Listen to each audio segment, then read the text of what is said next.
The Glory Game, brought to you by Hull Spurs, an official Tottenham supporters group. All right, well, welcome to The Glory Game, the Spurs podcast brought to you by the official Hull Spurs supporters group. This is episode 5, and for this one, we're doing a slightly different episode where this is going to be a members episode, and we're going to get to know all the members here today. We've got Andy. Hi. We've got Pete. Hello. We've got Ben. Hello. Simon. Hello. And Scott. Hello. So how are we doing, fellas? Good. Yeah, not bad, thank been you. happy. Have you missed the Nothing to burn about. Yes. Did anyone watch the England game? Kane smashed that penalty past Chesney, which was nice. I saw him take him out. Nice. Yeah, that was a good tackle. Did he get a yellow for that, by the way? Yeah, I did. Did he? It was a good good challenge. I was more impressed with his goal against Albania, wasn't it? His movement for that goal. There's some player is Harry, but I'm sure we'll get on to him later. But yeah, it was good.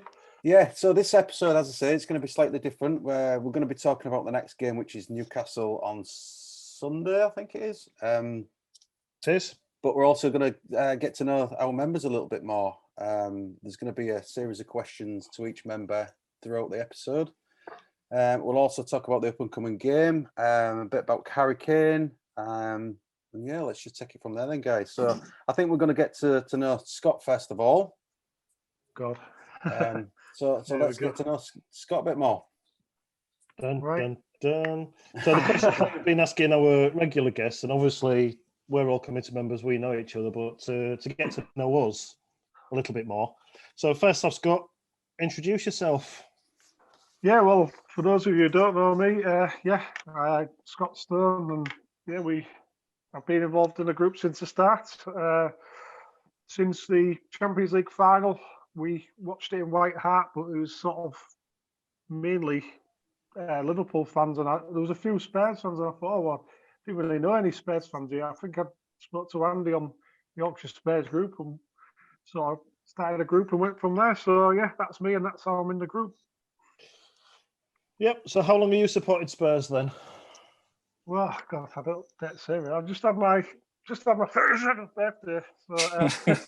So the exact day I started supporting Spurs was the 1991 Cup semi-final when Gaza put that 35-yard screamer past Seaman. So 91, we're looking, what's that? It's 30 years now. God, yeah, 30 years.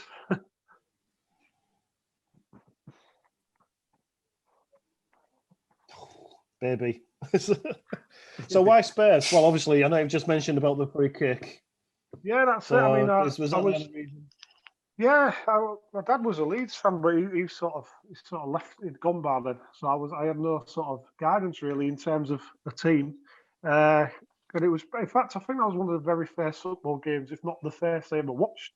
So obviously, from that, Gaza with his charisma and the way he was playing, he just looked like he was enjoying the game. And I thought, and at that age, you're quite easily influenced. And I just thought, I want to sort of be like him. And that was it. That's I've been Spurs from then on. So again, I've got Gaza to blame for all my years of. And no, I probably followed in his footsteps with the drinking as well, watching Tottenham. So, so not the talent. No, absolutely not. So that probably answers your next question then. So yeah, so the next question was, and again, favourite ever player for Spurs. Yeah, well, that does answer it. Although I'll give an honourable mention to Ledley as well. When I used to play football, I was always a centre half, and I always sort of tried to be like a Ledley. But yeah, Gaza, without a doubt, is my boyhood idol. I had Lazio shirts and Rangers shirts, everything growing up. So yeah, definitely. So who's your favourite current player? Do you know, we've got a few, haven't we? But I've put a few posts on the group, haven't I? Showing my love of King Harry. I mean, it's just, I just feel so blessed. Like, not many clubs get a striker like that for generations, and we've got Harry. And I think even though I really appreciate, I think we're really going to notice how good he is when he's gone. I think we're going to look back and think, because I think he's irreplaceable. But again, we'll cover that later. But Harry Kane, but against everyone loves Sonny, everyone loves Pierre now. But for me, it's got to be the King Harry. So then the final question. Well, I've got a couple really. It says, no, let's go for this one. So, what's your best Spurs memory then beyond the Champions League run? Yeah, I've listened to every podcast, so I knew the questions coming. I was thinking about. I've done a bit of prep, but I was thinking what made me. Do you know which one picked? I just thought about the one what picked sort of piqued my memory the most was Crouchy. Do you remember the Man City game at the Etihad to get us into the Champions League for the first time? When 10 minutes to go, whatever it was, and Crouchy back sticking. I remember just the feeling then, and so that one just jumps out to me for some reason. Yeah.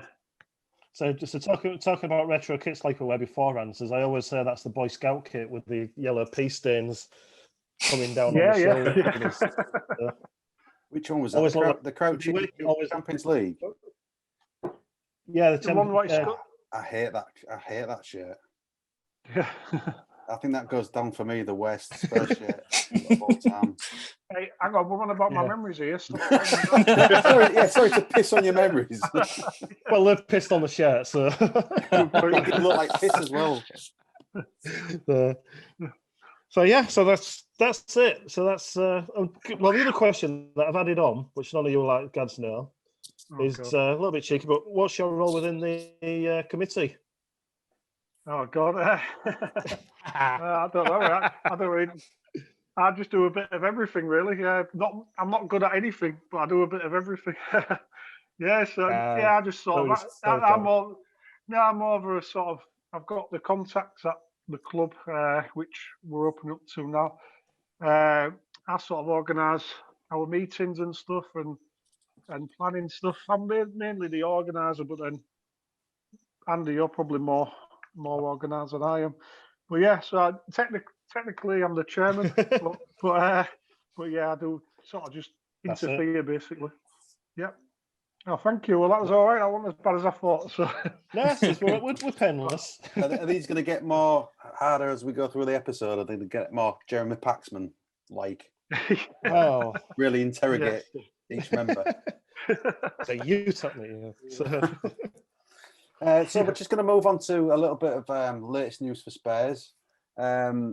Just some of the things that I've heard recently, just about some of the transfers in. I don't know if you want to talk about that, guys, but I think we've been linked today or yesterday. I think I was watching Alistair Gold.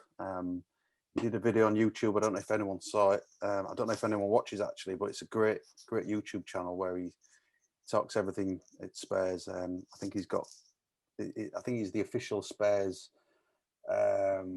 commentator for Football London.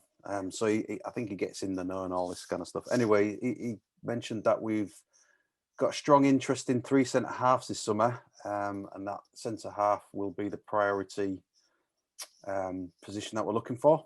And he mentioned 3 names. One was Lewis Dunk from Brighton, which we apparently like the look of. I think he had a bit of misgivings in the fact that I think teams have been put off in the past because of his high transfer fee that Brighton would ask for. We've also been linked with the lad at Fulham, Anderson, who's on loan from Lyon. Yeah. I think we've mentioned him in the previous podcasts. Yeah. As being a good player, and also Milenkovic, I think he's called, from Fiorentina, which ticks less of the boxes because I think they're after a Premier League centre half who's got experience. But three names I think could come in and do a job. What do you guys think? Well, first of all, for me, I'm just going to dive in before anyone else. There's a big thing with transfers with Tottenham again. I think I've said it before in terms of homegrown players, and we're right on the edge. So straight away out of those 3, Lewis Dunk is the one. Because as you said, his Premier League experience, he's been in England squads, and his classed as homegrown. The others obviously would have to ship some homegrown players out. Which I think we're going to do with someone like Winks, possibly, probably some others as well without getting a game. But for me, but I do like the look of Anderson as well. For me, he's probably the one I like the look of the most. But I think we've got to take that homegrown issue into account as well. Yeah, I think our homegrown quota is, as you say, it's right on the edge at the moment. So Dunk would probably, out of them three, Dunk would probably fit that quota. But I have seen a few rumours that we're trying to offload a few players that are not homegrown. I think a couple of weeks ago I saw there was talk of maybe Lamella leaving. I think can't remember what team it was now, but some one of the Italian teams interested in him possibly. Obviously Dyer looks to be a bit frozen out at the moment as well after his performances, which is a shame because I like Dyer, but he's not classed as even though he's not classed as homegrown.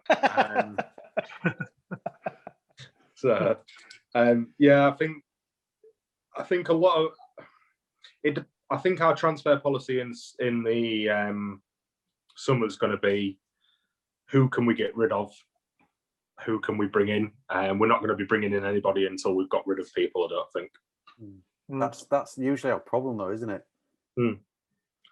It's just I think that's it. Yeah, we need some foreign players off the books. I think if you look at it, there's nobody in and around the first team at the moment that you would probably say that are not English that you'd probably say need to go as such, out of maybe two or three. So that probably leaves two or three players to come in. But then if you're getting rid of, for argument's sake, Lamella, just because I've mentioned him already, if you're getting rid of an attacking player, can we then bring in a defensive player instead?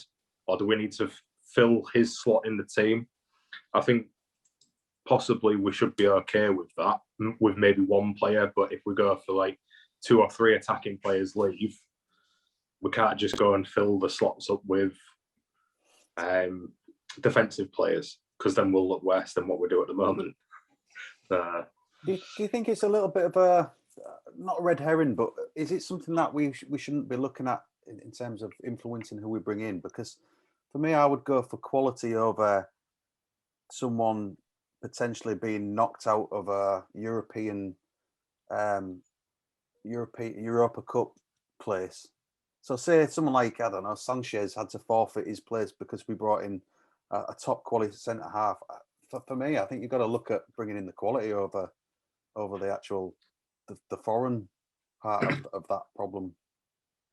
I mean, it's got its benefits, hasn't it? You know, if we bring in another quality centre half or another quality player in any position, then one, you've got a quality player coming in, but two, it'll push everybody around them, or you'd hope that it'd push everybody around them to do better, which means that you may well end up with a player. I mean, taking Serge Aurier, for instance, this season, he's still made a few mistakes here and there, but he looks like a completely different player because he's got that competition from Doherty. Not much competition, but it's still competition there. I'd say quality over worrying about everybody else. Yeah, because I think it is only the European slots that it does make a difference to, isn't it? I think we're all right in the Premier League in terms of the quotas and the foreign. I'm not too sure what the quota is for Premier League. I know obviously it was quite publicised because there was a few players that missed out the beginning of this season in the Europa League that had to give way for other players coming in, or just because there was no slots for non-homegrown players. But Premier League, we don't seem to have that same sort of issue around it. So just if we are going to buy a centre half, then what's you guys? What do you prefer? I mean, Ben, who would you bring in realistically? Just sitting it realistically. What's realistic for us at the minute? I couldn't tell you, honestly. I would probably go. I would like someone with Prem experience, who's proven, and they're not going to come in and you're not worrying, will he be all right? Is he gonna fit the league? Is he going to adapt quick? Or we're going to have like another player where we're going to have to give him 2 or 3 seasons to get used to the intensity. But how many other centre backs in the Premier League would we get from other teams who would come to us, and where teams wouldn't try and rinse us for them. Yeah. So I think with anyone we bring in, we're going to have to ship someone out, just like we said, to fill the quotas. If they're not homegrown, we're probably going to have to ship someone out anyway, because I think we're a bit overinflated, regardless of quotas and homegrown players. But I hope there we go. I wouldn't mind someone like Milinkovic, someone who's got a bit of pace about them, who's strong and can carry the ball. Because I think that's something we haven't had in a while that we do miss. Yeah, I agree. Simon, do you think Mourinho's got a bunch of players that he has in mind for letting go this summer? He should have, because there's a lot of them that I can get rid of, isn't they? We've all seen it, you watch the games and get a full team basically. You can get rid of. I was just going to say, sorry, Simon. I was just going to say, I think it's more of a case of he's got a list of who he's keeping. So, so I think it'll be a short list. But, yeah, I was going to say, always keeping is going to be shorter than always getting rid of. but going back to the defence thing, instead of Lewis Dunk, I'd want to get Ben White from Brighton. Yeah. And going regardless transfers fees, I know Spurs will probably lose money over it, but replace swap with Sanchez. It'll be a win-win for both teams. Sanchez goes to say Brighton. It will be a win-win for Brighton. well, yeah. Well, yeah, I'd like to see somebody like Ben White come. Yeah. And Scott, do you think Mourinho's got some players that he wants to ship out, and are there certain players that he wants to bring in? Sabitz has been. Oh yeah, he's already got. He's not daft Mourinho. He's got his list already. Yeah. He knows what we don't want to play for Spurs next season, and he knows what he wants to come in. He'll be there on the chairman's door saying, "That's my list now." Get your agents. Yeah, I think it's still worth bearing in mind that still a lot of this squad is still from Pochettino's time. And there might be good players, but a lot of them aren't Mourinho style players. So I'm sure he has got some who I don't think he's going to get rid of Dyer anytime soon. I think he just loves him. He speaks Portuguese. I think he's like the manager's pet. I think Hugo, I'm sure he's in the market for a keeper now, because Hugo, even if he does stay this summer, he's only going to give us 1 more year. I think that's all he's got in his contract anyway. I'm sure he's got a list. As Simon says, he's not daft. He knows what he's doing. He'll be saying to Levy now already, look, these are the guys I've got in mind. And as I always say, I mean, it's difficult when we're losing bad with no effort, but I want to judge him on after this summer. Then he's had I think 2 solid years of summer transfers. And then after that, I mean, then you'd like to say, well, no, that's it now. There's no hiding behind, not your players, whatever. So I think this summer, I think he will be here till the summer, Jose, and I think he'll be given the backing by the board to change the squad. I ain't saying he's going to get hundreds of millions. I think he'll be told to ship some first, but and then I think they'll say to him, look, you do that, but then it's on you. You bring who you want, and we'll back you with it. But then if it doesn't work, and that's my opinion anyway. But as I say, Jose he's been around the block now. He must be already have his eyes on some players, I hope. Yeah, I'm sorry. No, you're right. I was just going to say, I just want to see us be proactive in a window for once. Get players in early, get them settled in, rather than waiting until like the last week. And then it's just like a mad rush. And I think why we leave it so late, I've never understood, because for me, that just gives our targets teams, their officials who deal with all the transfers. I think it just gives them more leverage to get what they want rather than us. I think why we do it, and why we've done it in the past, is it plays more into our hands at clubs that become desperate to offload players. Yeah. So, I mean, the thing that we're all not privy to is the amount of agent activity between clubs. So, like, Spurs will be inundated with agents saying, do you want this player? Do you want this player?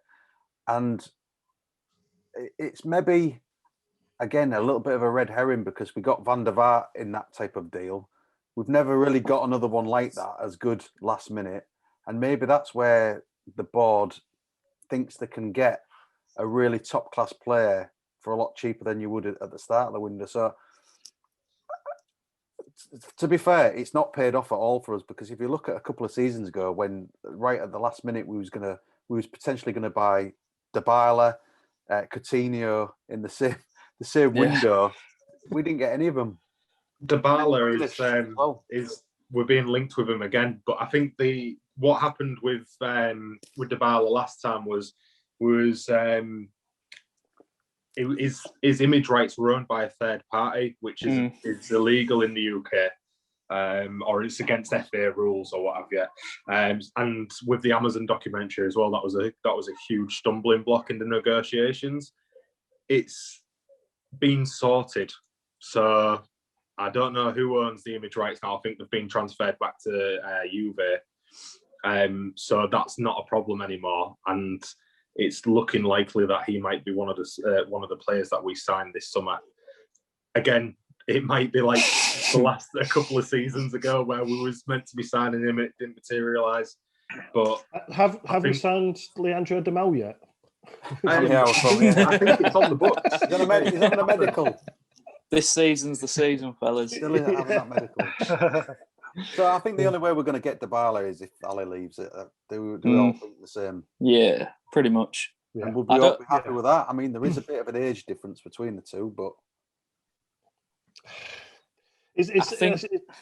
sorry, I was just. No, you're all right, Andy. I think I'm going to say the same thing as you. I says I think it's a tough one. It says because we've seen Ali, we know what he can do, we know the quality he has, and Dybala's is a little bit more seasoned, but how long is he going to take to come accustomed to the Premier League? So it's a big question mark. Yeah. It's a risk you're taking it with players that have never experienced the Premier League before, especially top class players, because they may well look fantastic in a certain league, come to England, come to the Premier League, and they look absolutely atrocious. I mean, you go back. Was it Falcao went to Man United, and then he went to Chelsea, and he looked atrocious. Well, we've had our share of those as well, though, haven't we? Rebrov. Yeah. Soldado, Janssen. But then it could work the other way as well, don't forget, especially if it's someone like Mourinho with his pedigree. I mean, look at Salah and De Bruyne, who Chelsea let go of. They went abroad for a year or two and come back, and who let them from Chelsea? You what, sorry? Who let them go from Chelsea? Avram Grant, I think it was. Let's move on. Yeah. What podcast is this? I think for me that it's going to be a really difficult season, transfer window, isn't it? Can I just say something that you've just said, Matt? Just pick up on saying this is like all these agents peddling these players about all these clubs with desperate to get rid of these players. We're one of those clubs now. We're one of those that says they're like 100%.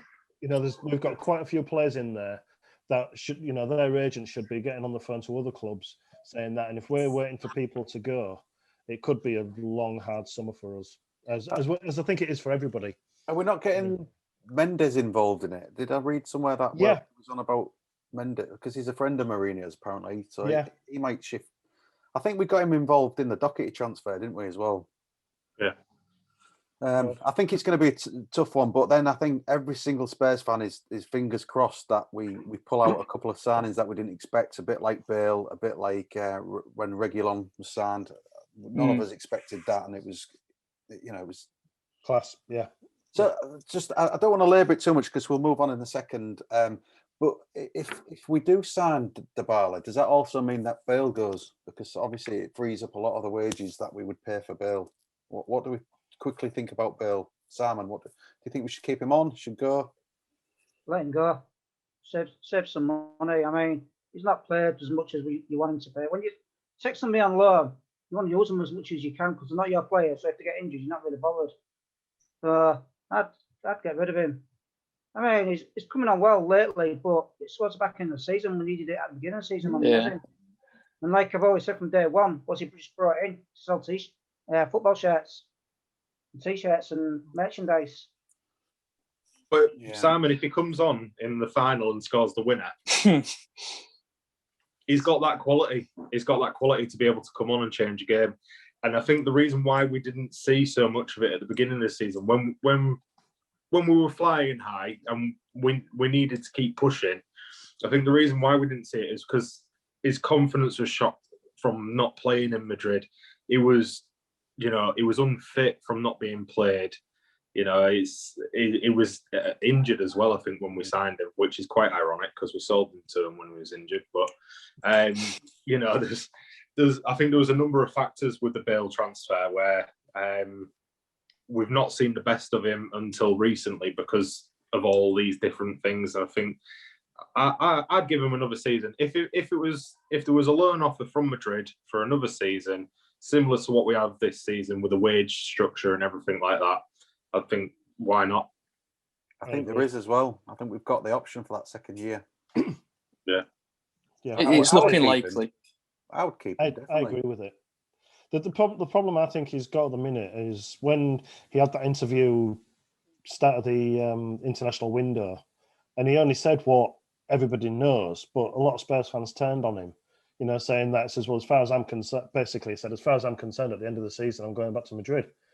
Nothing's been discussed, nothing's been, which is at a 1 year loan. It's only stating his contract, isn't it? It's absolutely. Not. Yeah. I don't want to I really want to stay. Yeah. This is if he never said that. If he said I really want to go back to Real Madrid and win my place back, then you could understand it. But he just stated the facts of the deal that he's on. He's on a 1 year deal with us.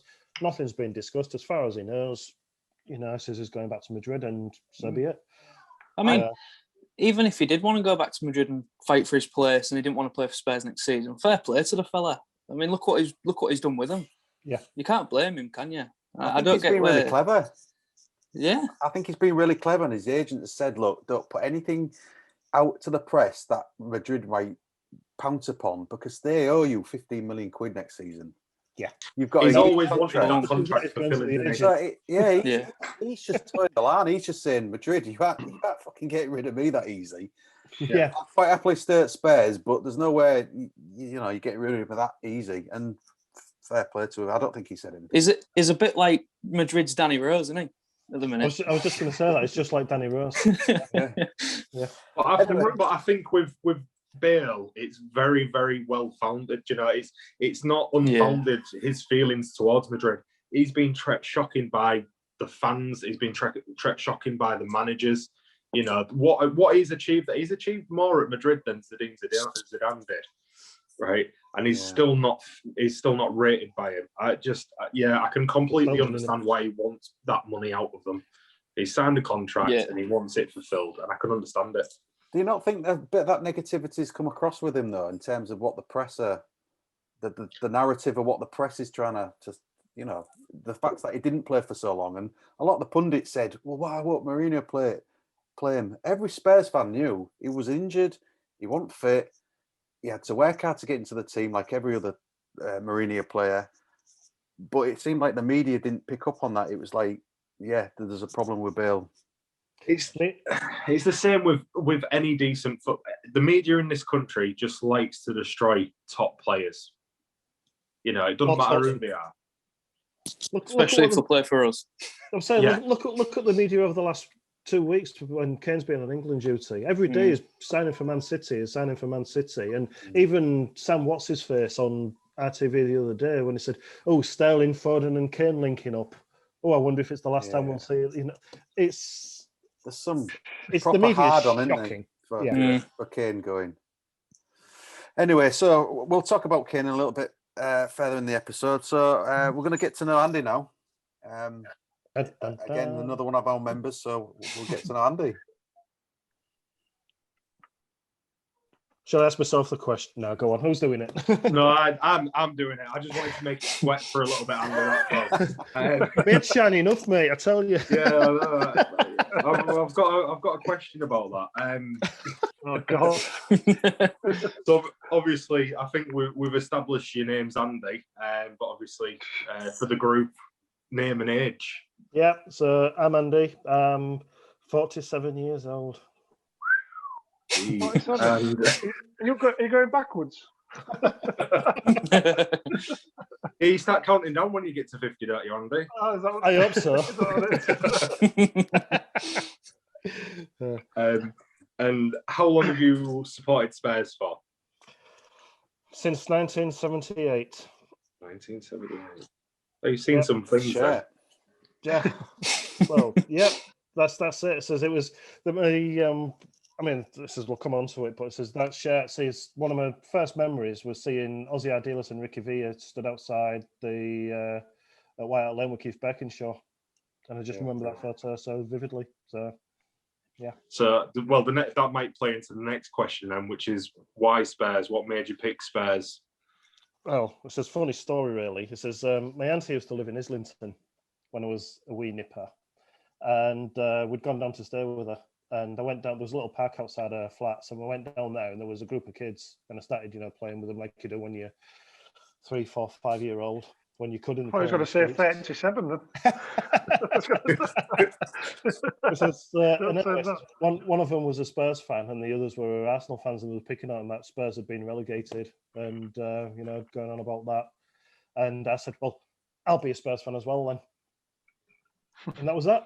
And then I said, obviously, that age wasn't really into football, but then come 81, 82, and that's when I was back at school, starting to take a bit more notice, and yeah.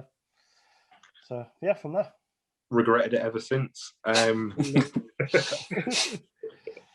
So go on then. So you've seen some decent players come through our doors over the years. Then, so who would be your favourite player ever? Well, my favourite Spurs player ever, Glenn Hoddle. Just says pretty good one to pick.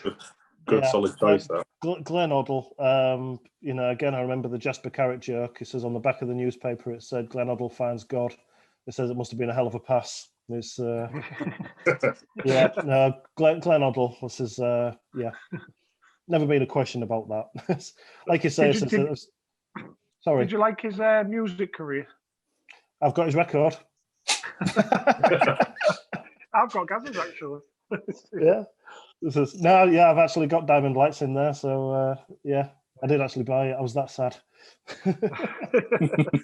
Hey, well, when it's your idol, you get everything, don't you, to do with absolutely, them. Yeah. So your favourite current player then?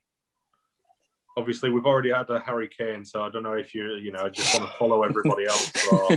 I says no. I'm going to be different. I says I just love the guy. It's Toby Alderweireld.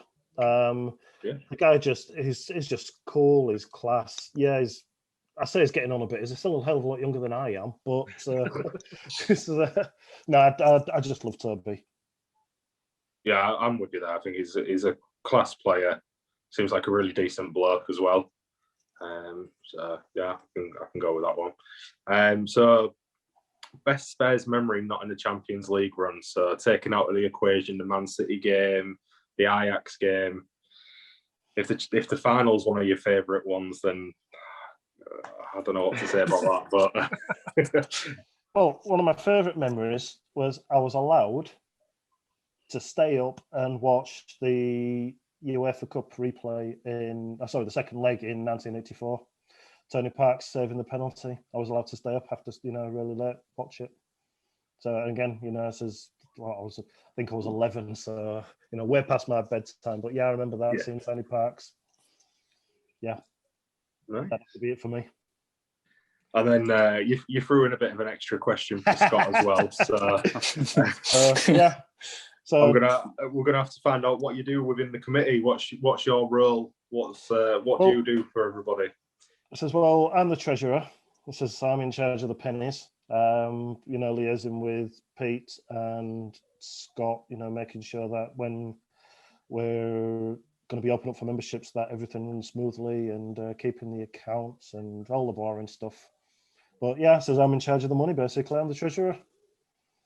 The important stuff. The important stuff. Keep an eye on the beer money. Keep an eye on the beer money, absolutely. the Veltins money.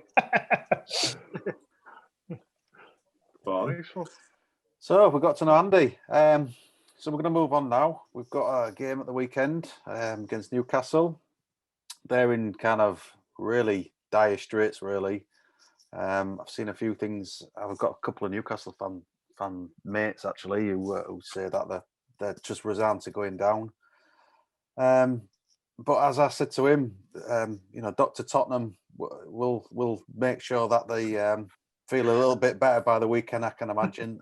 For Newcastle, no. I can't see it being as straightforward as I think we all think it should be. How do you see the game going, guys? Pete? I've over the last few seasons, apart from when they haven't been in the Premier League, I've found Newcastle to be a bit of a bogey team for us. I mean, if you remember going back to when we was in a 2-horse race and came third, that was all for the Newcastle game at the end of the season. Was it 5-1 or something like that? We lost. It was. It was 6-1. 6-1. 6-1. Sorry, 6-1. It's I see him as a bit of a bogey team for us. I mean, even this season, I know it was a terrible decision with the handball ruling and everything against Dyer, because there was no way to know anything about that. But we should have got more out of that game, and that's how I've seen us against Newcastle as I say, especially over the last 5-6 years. Look at last year. Was it that Joelinton? Joelinton probably got one of his only 2 goals up to now, and it was against us, wasn't it? So yeah, I see your point about sort of. Yeah, I always worry about Newcastle. I remember one game we won 5-0 when Emmanuel Adebayor got an hat-trick. And my best mate's a Newcastle fan, so that was a good night out, because we watched that in Kingston in town, and he was in a right mood. I don't know why.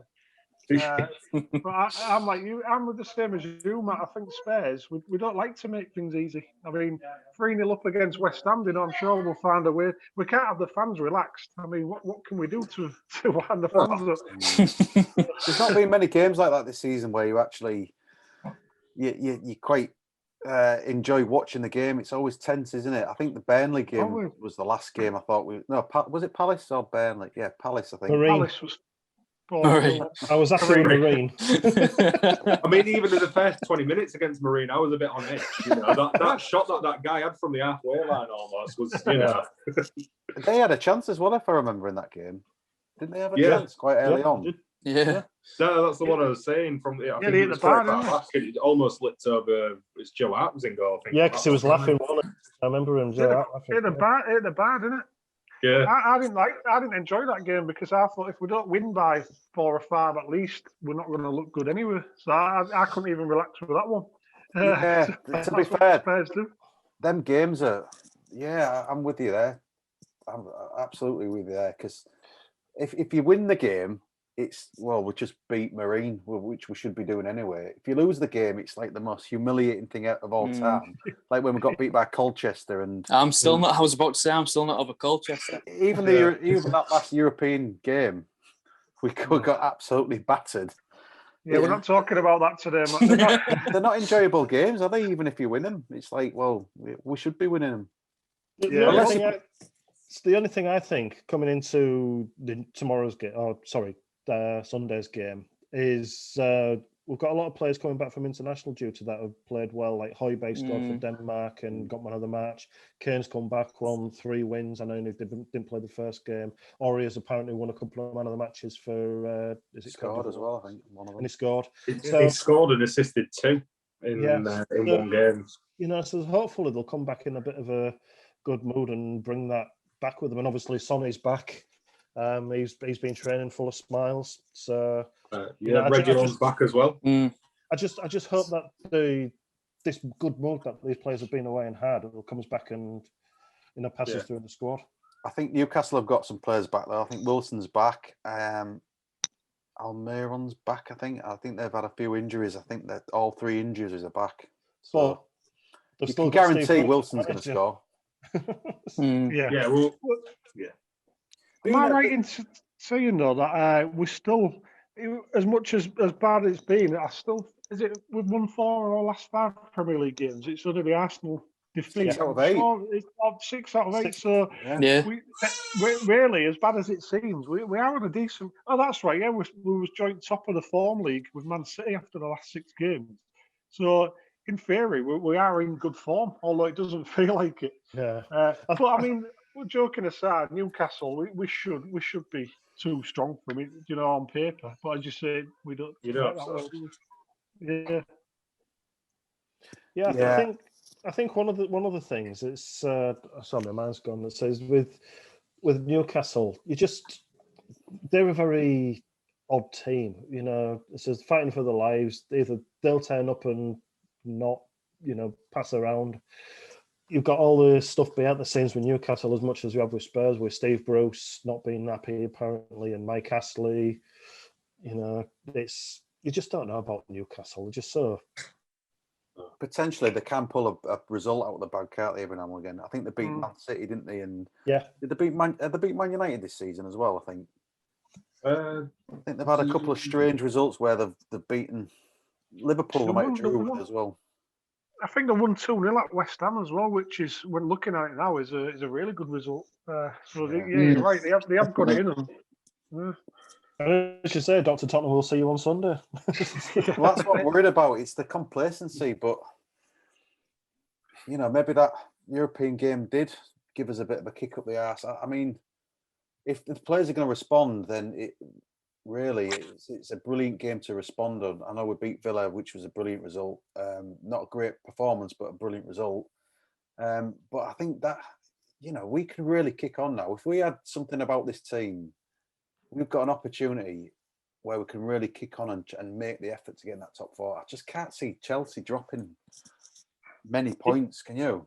It was Leicester, I thought, because they just had a couple of dodgy results a few weeks ago, but they just seem to have found their form again. And I thought if we're going to catch anybody, Leicester would be the team to catch. But they found the form again. I think it's going to be extremely difficult to get that top four. But we've just got to, like you said, we've just got to play our game. We can't magic points anymore. We've just got to play the games that we've got left. We've got to play. We've got to win.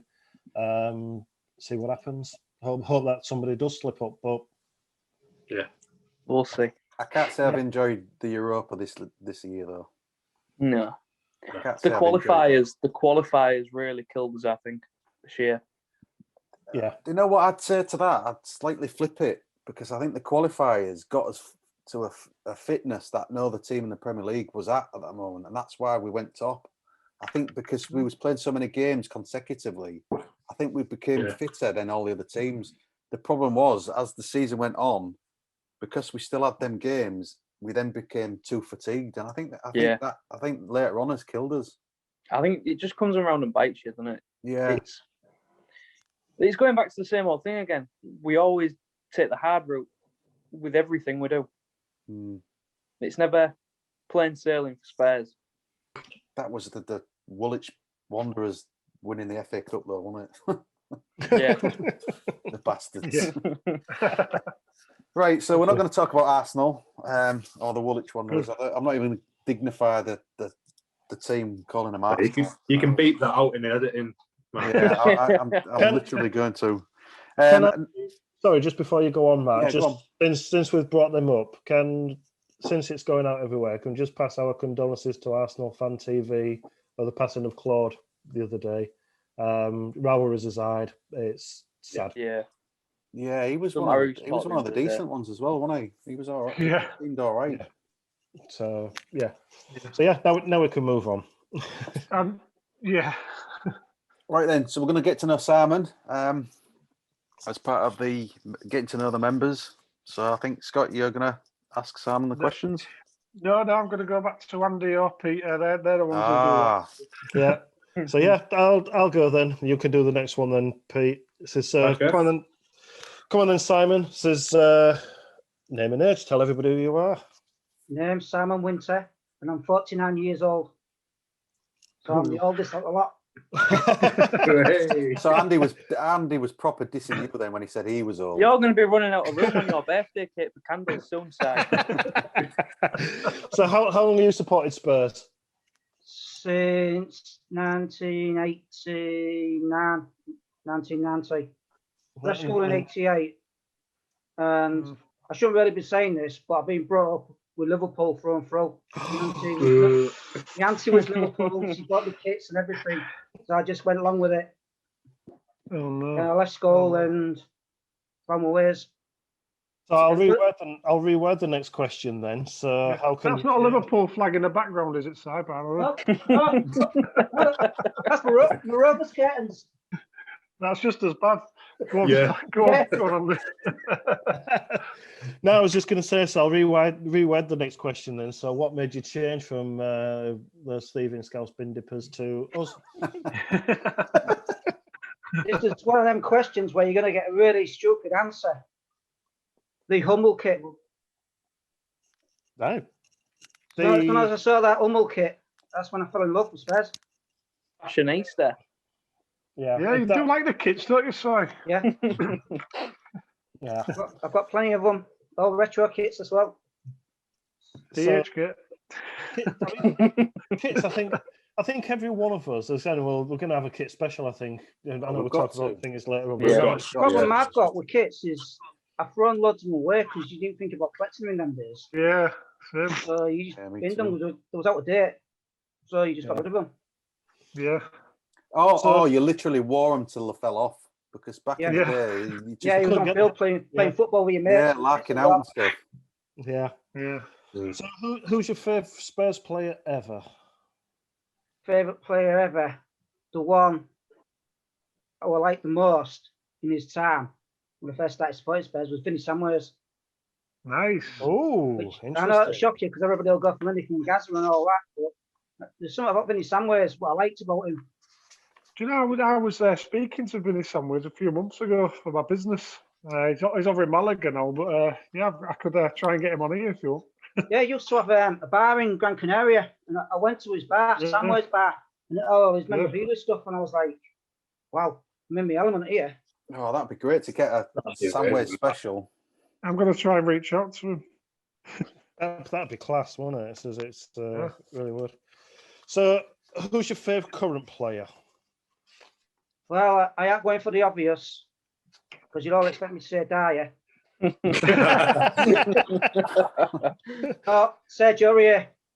What? Hey, what? Okay. Why? Because he goes when he scores. To be honest, he's had a tough time at Spurs. He's kept on going, and I think there's a player in there. I agree. Well, I like about I agree with you. I think we're just starting to see it now. Yeah. And especially when he carried on playing for us, even though his brother died. You know, he's shown some proper commitment. Sorry, he's got a lot of character. Yeah.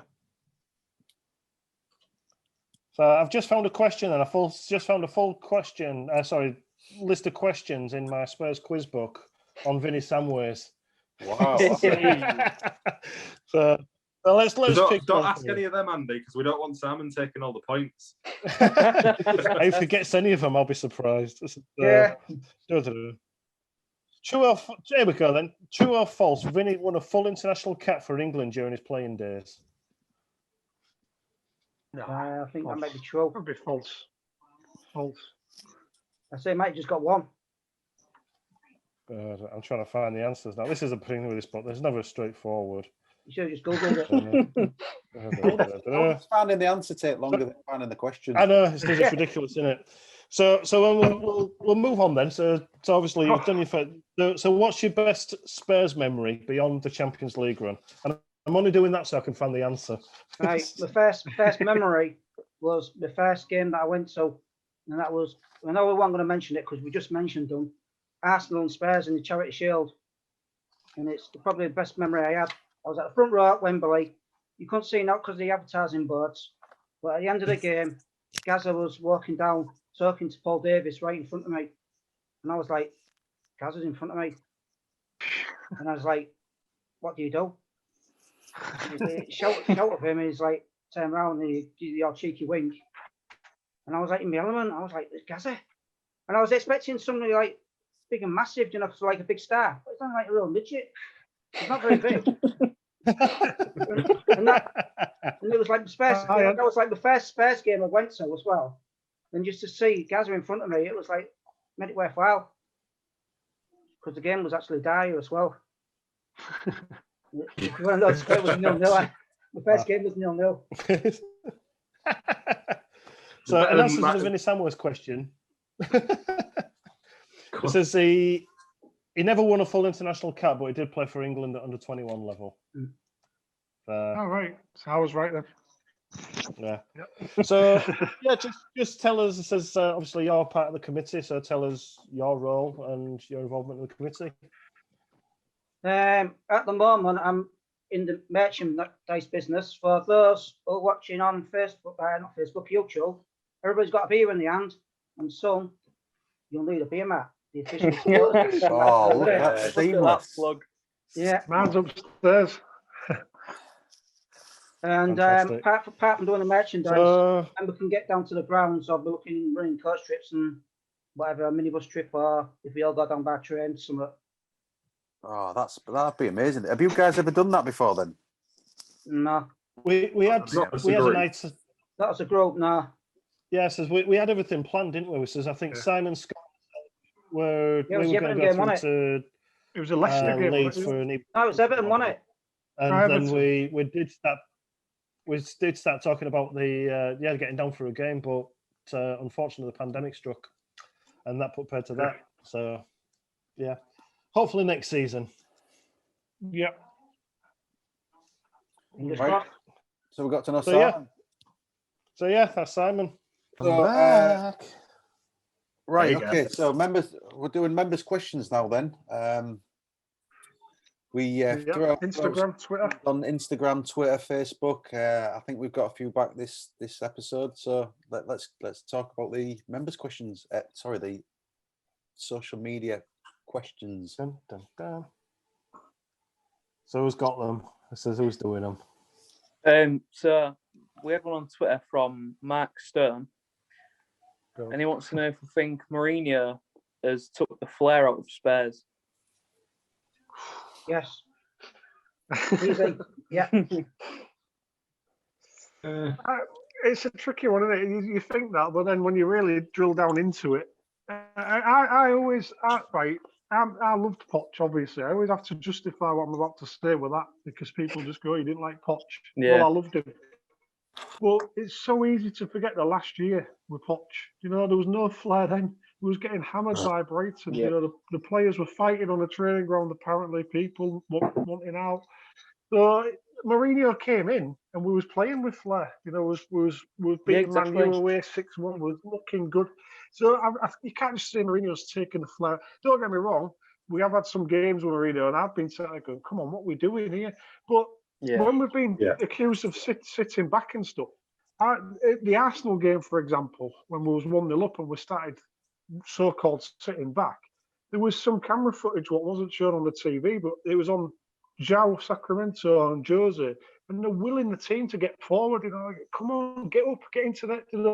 So that's not someone who's telling the team to sit back.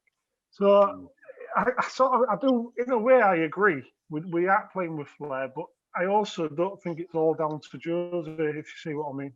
Yeah, I agree with that completely. Another thing, we ain't got no flair in the middle of the pitch where it should start. We've only got flair up front. When you're playing centre defensive midfield players, they don't have flair. And Dembele has not got flair. I think he's. Yeah, but I was about to say that.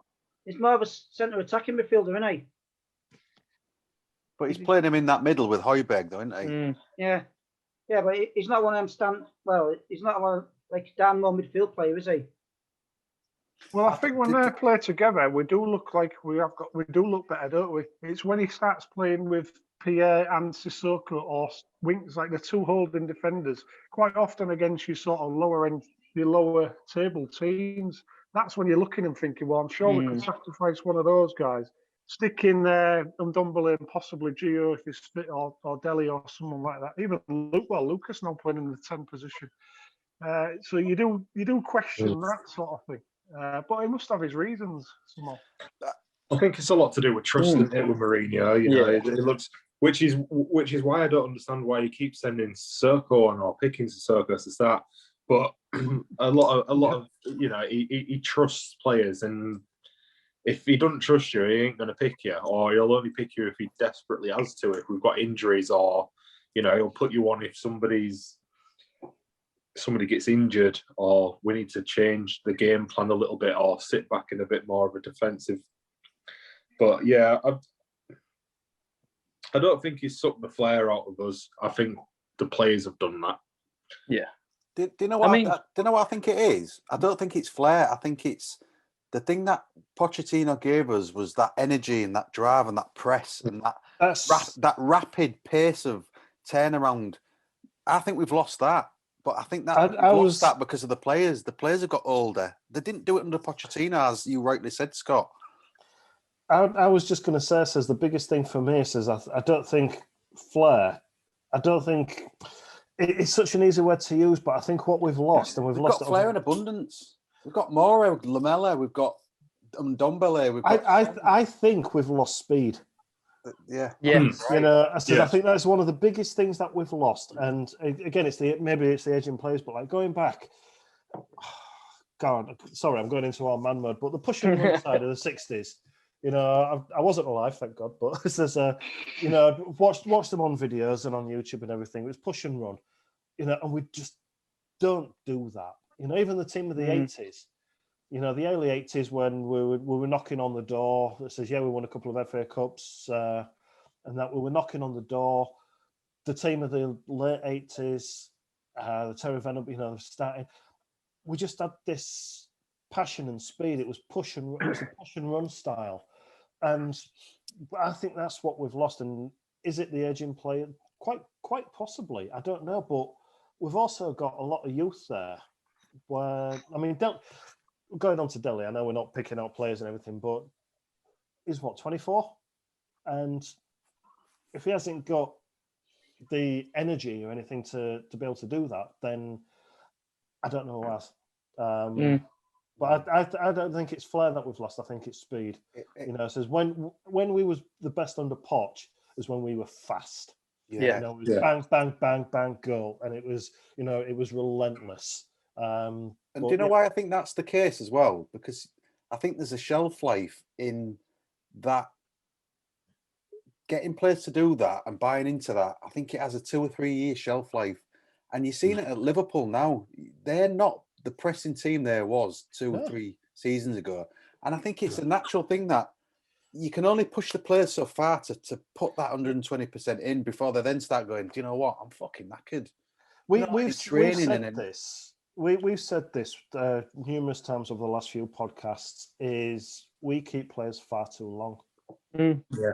You know, we've all said it between us over the podcast over the last few weeks when we've done it. We keep players far too long. We're not renewing, and Liverpool are the same. You know, so there was a lot of talk last summer of one of Salah, Firmino, and Sané going, but they keep them. And look at them this season; they've dropped right off. Man City. I think going back to what Matt just said there as well. I think that's a good point, because I can't remember who it was now, but when Pochettino, when someone left the club, they were hinted, I can't remember who it was, but they hinted at how hard training was at Spurs, like the hardest ever, because he was a fitness fanatic, because he really wanted this pressing game. And I agree. They were doing double sessions. Yeah, and I remember rightly. And it only takes. That's why players not winning something, and you think, well, why are we doing all this extra work? Exactly. And a lot of people, and that's when players, I think, started to want out then and stuff. As you said, hey, we're doing all this, but what? And so in a way, you could be right, Matt. I mean, it's good for sort of one season, but if you're working that hard, when especially going to international clubs and you're talking about what you're doing at your own club, and we're having to do double sessions, and they're like, well, we do an hour and a half, and then we're all going down to so and so's house and playing snooker, whatever. I tell you what does excite me though, boys. Oliver Skip coming in this team next season, because he will run through walls. Yeah, and like you've seen him for England, and like you've seen him for Norwich, he's that player that will literally press the full game. And fingers crossed, he's going to have a winners' medal. You swap him out for Sissoko. Fingers crossed. You know, that gives Højbjerg a rest that's in certain games as well. You know, not to take anything away from, you know, say not smaller clubs, but you know, your places like your Fulhams, your West Broms, them sort of bottom of the team, bottom of the league clubs. You know, you don't, as Scott said earlier, you don't need to play two holding midfielders. No. So, you'd maybe play one, but it won't have to be Højbjerg all the time because he's our best player in that position. It'll be, Skip can come in for that game and handle it by himself. You go to a top 6 team, you put Højbjerg and Skip in there, and you've got a little bit more team dynamics, and Ndombele can then maybe move a little bit further up the pitch and play a little bit further up where he's probably going to be a little bit more, that flair, that driving flair that he's got can maybe come forwards as well. So, I think and also, just saying as well as Skip, we've got Sessegnon coming back. He's up in Germany. I'm looking forward to him coming back. I think he's a really good prospect, and I think we've seen a bit of it when he was at Spurs before we sent him on loan. Yeah. And he's a young lad, though, isn't he? He's a young. I mean, okay, he had experience with Fulham, but I don't think he's ever really settled into a particular role because Fulham used him here, there, and everywhere. Yeah. He looked daunted at Spurs, don't he? When he played, he looked very daunted, like he was like. Yeah, he did. Yeah. It's a big step up from Fulham. Yeah, big step up from Fulham, and a lot was expected of him because we was in for him for a couple of seasons.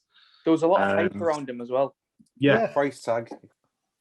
Yeah, and I think this loan has been excellent for him because he's been able to go where he's out the spotlight. You don't see his name in the papers. He's had a really good loan. I mean, they've used him as a left wing back and a left back, so they've used him in the positions where we want to play him. Can you imagine him and Reggie? Both playing. And just brilliant. Roll. It says Reggie bursting forward and just knowing that he's got Cess dropping back or vice versa. Oh God, it fills me. Do we see him as a left winger though? Has he been playing left wing for Hoffenheim? He's been playing left wing and he's been playing left back. So he's been playing in both positions. Right. He did for Fulham as well, didn't he?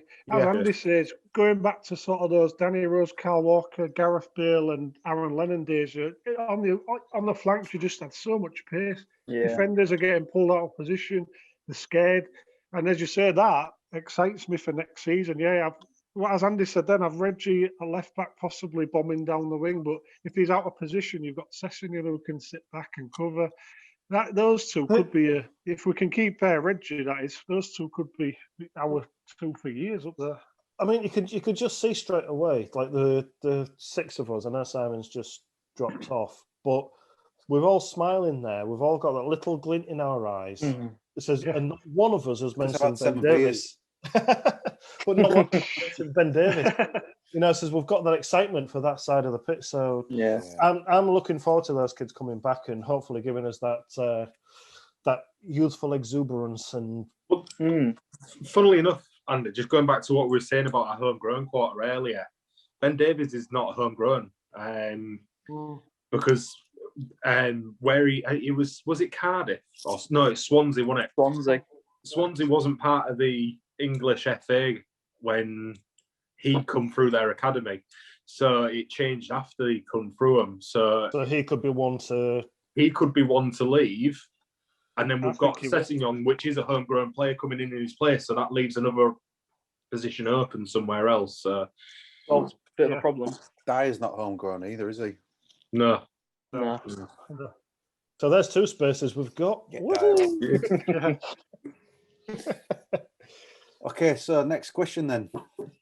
Oh, was that one question? That was one question. One question, yes. We had one off Tracy as well, I think, from the Yorkshire Spurs. Tracy. And she wanted to know, would we all write off the season and play the youngsters till summer? No. So much to play for. We're only there 3 is, points. There was 3 points off top 4. I think us Spurs fans have got a little bit of a misconception for this year because we've been playing terribly in some games. But I mean, if we carry on the way we're going, we look within a shout of top 4. We've possibly got a trophy coming still. I wouldn't want to write us out of that just because it's Man City. So I mean, if we get a trophy, if I had said to everybody at the beginning of the season, right, I'm going to guarantee we're going to win the League Cup and we're going to finish in top 4, every Spurs fan would have been out. Can I just change that question then? Go on. Just what you said. It says, so what about winning the League Cup and finishing the top 6? You'd take it, wouldn't you? I mean, I'd take that every day. The silverware. We're still in Europe if we finish in the top 6, aren't we? I think is the main thing. All right, it'd be another season in the Europa League, but is it the Europa League? I thought to change the system for next season. No, it's Europa League. I think the sounds of the new format that they've got, and again, it's going to be like the John Paints Trophy for the Europa Conference League or whatever they're going to call it. But it's going to be a bit more like the John Paints Player Trophy or whatever. Why don't they just bring the Cup Winners' Cup back? Well, yeah. Why don't they just do that? Yeah, I know. Ridiculous. If we win that League Cup final, it means we've beaten Man City, who are probably going to win the league. I think that's a great achievement. Yeah. And it's a one-off game. I think, just going on Tracy's question, I think if it hadn't have been... If it was Arsenal... If we hadn't been in the Cup final, then I'd have said yes. Start blooding the youngsters in their head. Yeah. In fact, we've got the Cup final. We've got to play our best available 11 over the next couple of games, the next few games, until that Cup final. 100%.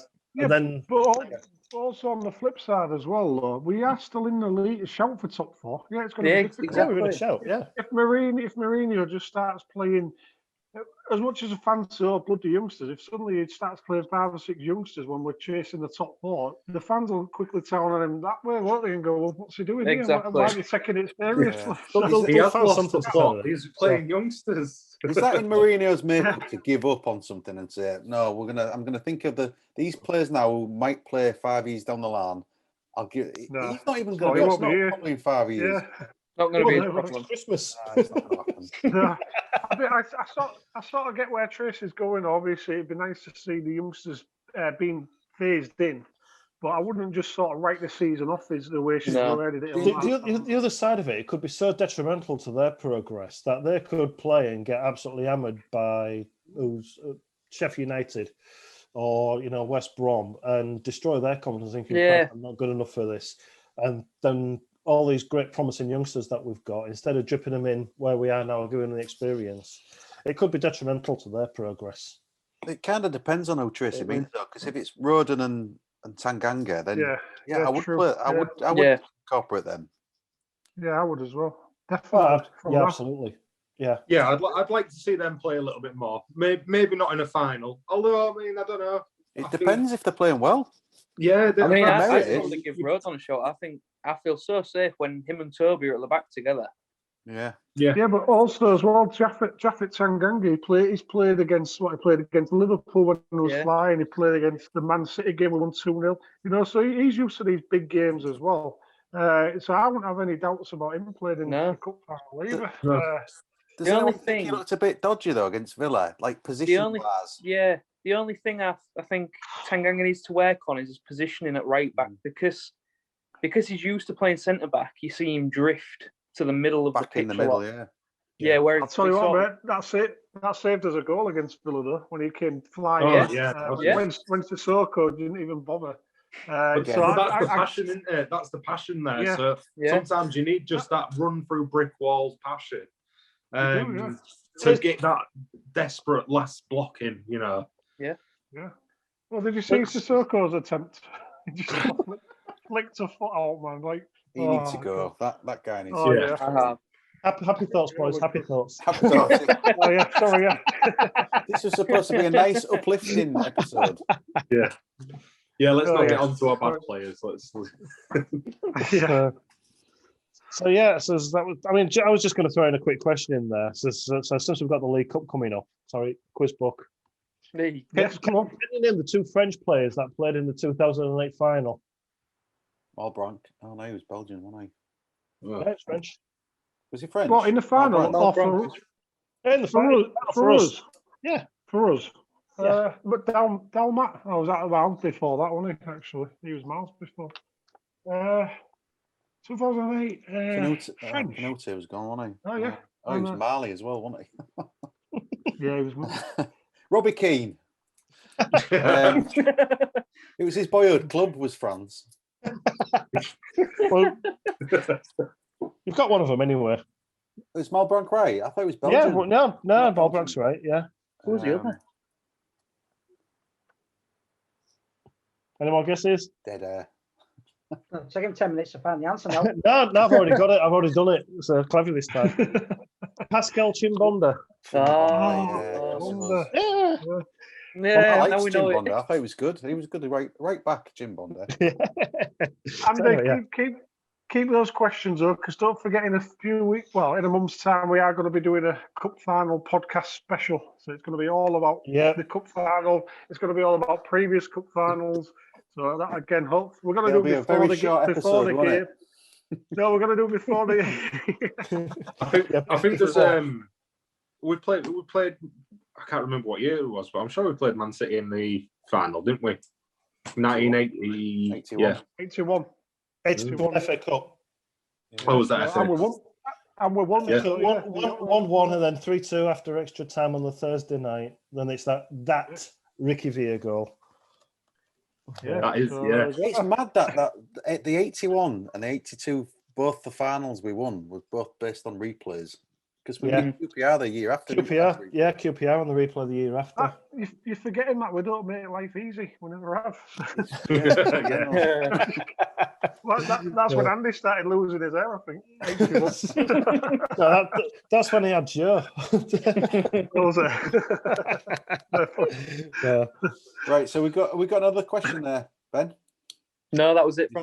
Is that the only? Yeah. So what we'd really like, everybody that's listening, this is get involved, send us questions. We've got Facebook, we've got Twitter, we've got Instagram, we've got email. Send us them. We do this for you guys, so we'd love to get involved. Andy, do you want to give out your mobile number as well? Want to give you 0898. Then again, you lot have probably the 0898 numbers, aren't you? You normally find Andy's phone number written on the back of the toilet cubicle door in white art. So. Yeah, but you know what's even worse, Scott? I put it there. Well, he didn't answer when I rang. Yeah, I knew it was you. All right. Right, move on. Right, so we're now going to get to know Pete. Yeah. So here we go then, Pete. Straight off, introduction. Who are you? I'm Pete. Who is Pete? Well, I've got many layers. Onion boy. No. Onion boy. Yeah, most of them are up by my chin. Oh, cheers, mate. Yeah, it's a good thing of that.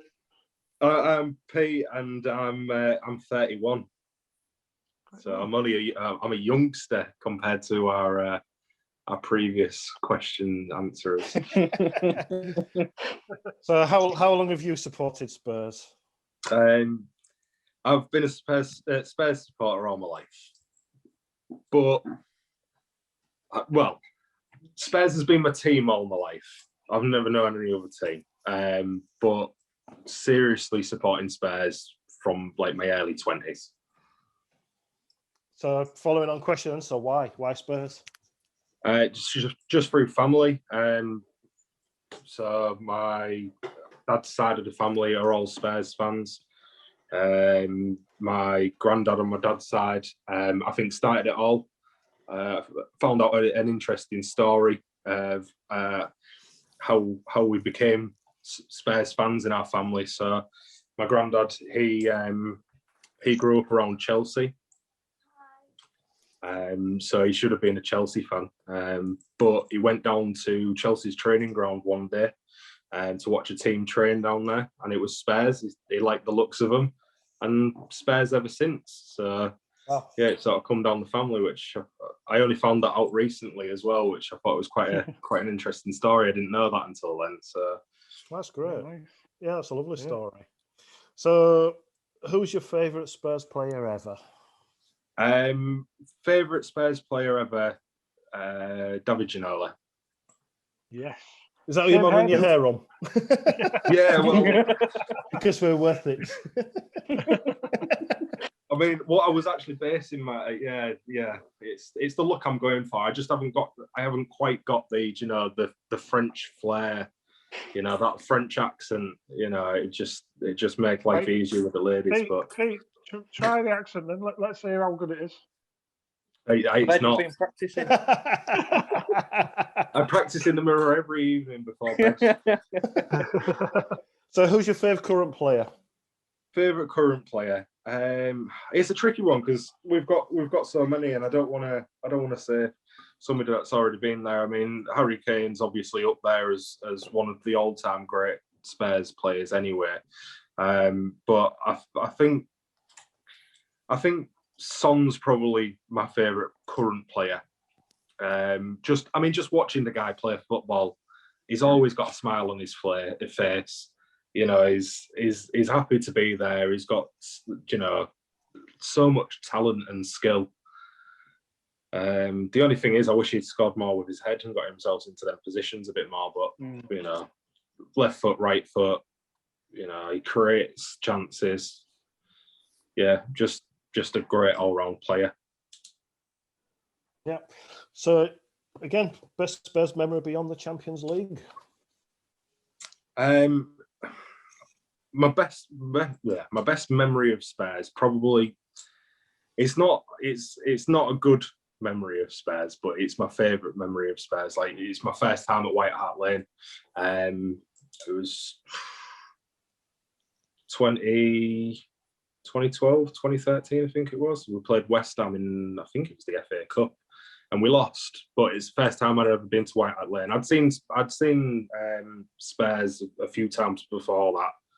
When I was a bit younger, I went to Leeds a couple of times to watch them. But it just took my breath away going into White Hart Lane. And being in there, being in the atmosphere. It was a poor game, but I think that I've got it etched in my head. The first time you walk up those stairs, heading to your seat, and you just keep walking up, and then the ground just opens up around you. It's absolutely breathtaking. And whether it's White Hart Lane or the new stadium, or I think it's a memory that sticks with you, in it. It was magical. Shame about the football, but it was magical going into that stadium. And then, like I said, says the question I throw at everybody else, so you're going to get it. It says, what's your role within the committee? So I'm the committee secretary, so I try and when we come up to doing memberships, I'll be obviously keeping up to date with you, Andy, with the memberships. And I also run the Instagram page as well, so try and keep on top of that with all the postings of team news and game day posts, and when we start to be able to get out and about and go to the pubs again, or we start organising trips, they'll be all going up on Instagram, whether it's announcements about them and stuff like that. But so that's me. I'm not very organised either. So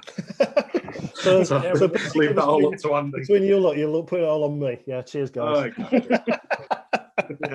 Every group needs an Andy. Yeah. Oh, trust me, you don't. And that's why my number's on the back of the Lou dolls in white.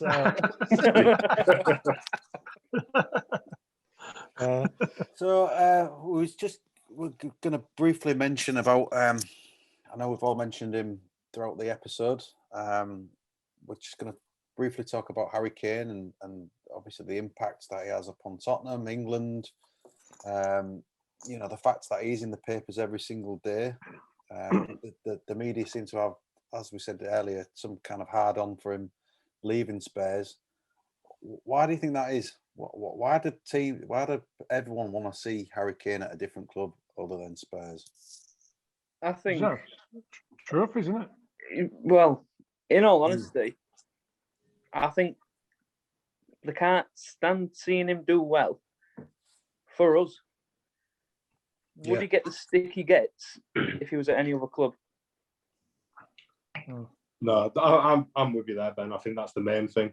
The media don't like us, so they don't want us to have one of the top talents in world football at the moment. And I think that the trophyless thing is just a stick they can beat us with. Yeah. We'll give it 3 weeks, 4 weeks. Once we've won the Carabao Cup, what they've got to say then?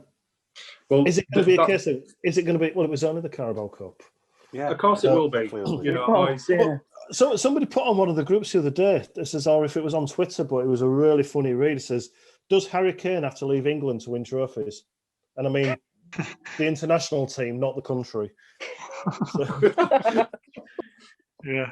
He ain't going to win a national trophy with England, so does he have to move to France or exactly. Germany? Yeah. Do you think as Spurs fans we're all a bit sensitive to it though? Yeah. Yeah, because we all know if we lose him, we lose our, a once in a generation player. Yeah. Well, yeah, he's irreplaceable. It doesn't matter how For much me, money you've got. It's like when Kane started coming through, it was perfect timing because it was sort of just after Bale had left. We needed a hero. We needed that player to step into them shoes, and Kane just did it. And I said this on Twitter earlier. I saw a post going around saying, "Who's the greater player for Spurs, Bale or Harry?" And I don't get. And people was like, "Oh, just writing Bale off or writing Kane off." And I don't get how you can say anything other than both of them.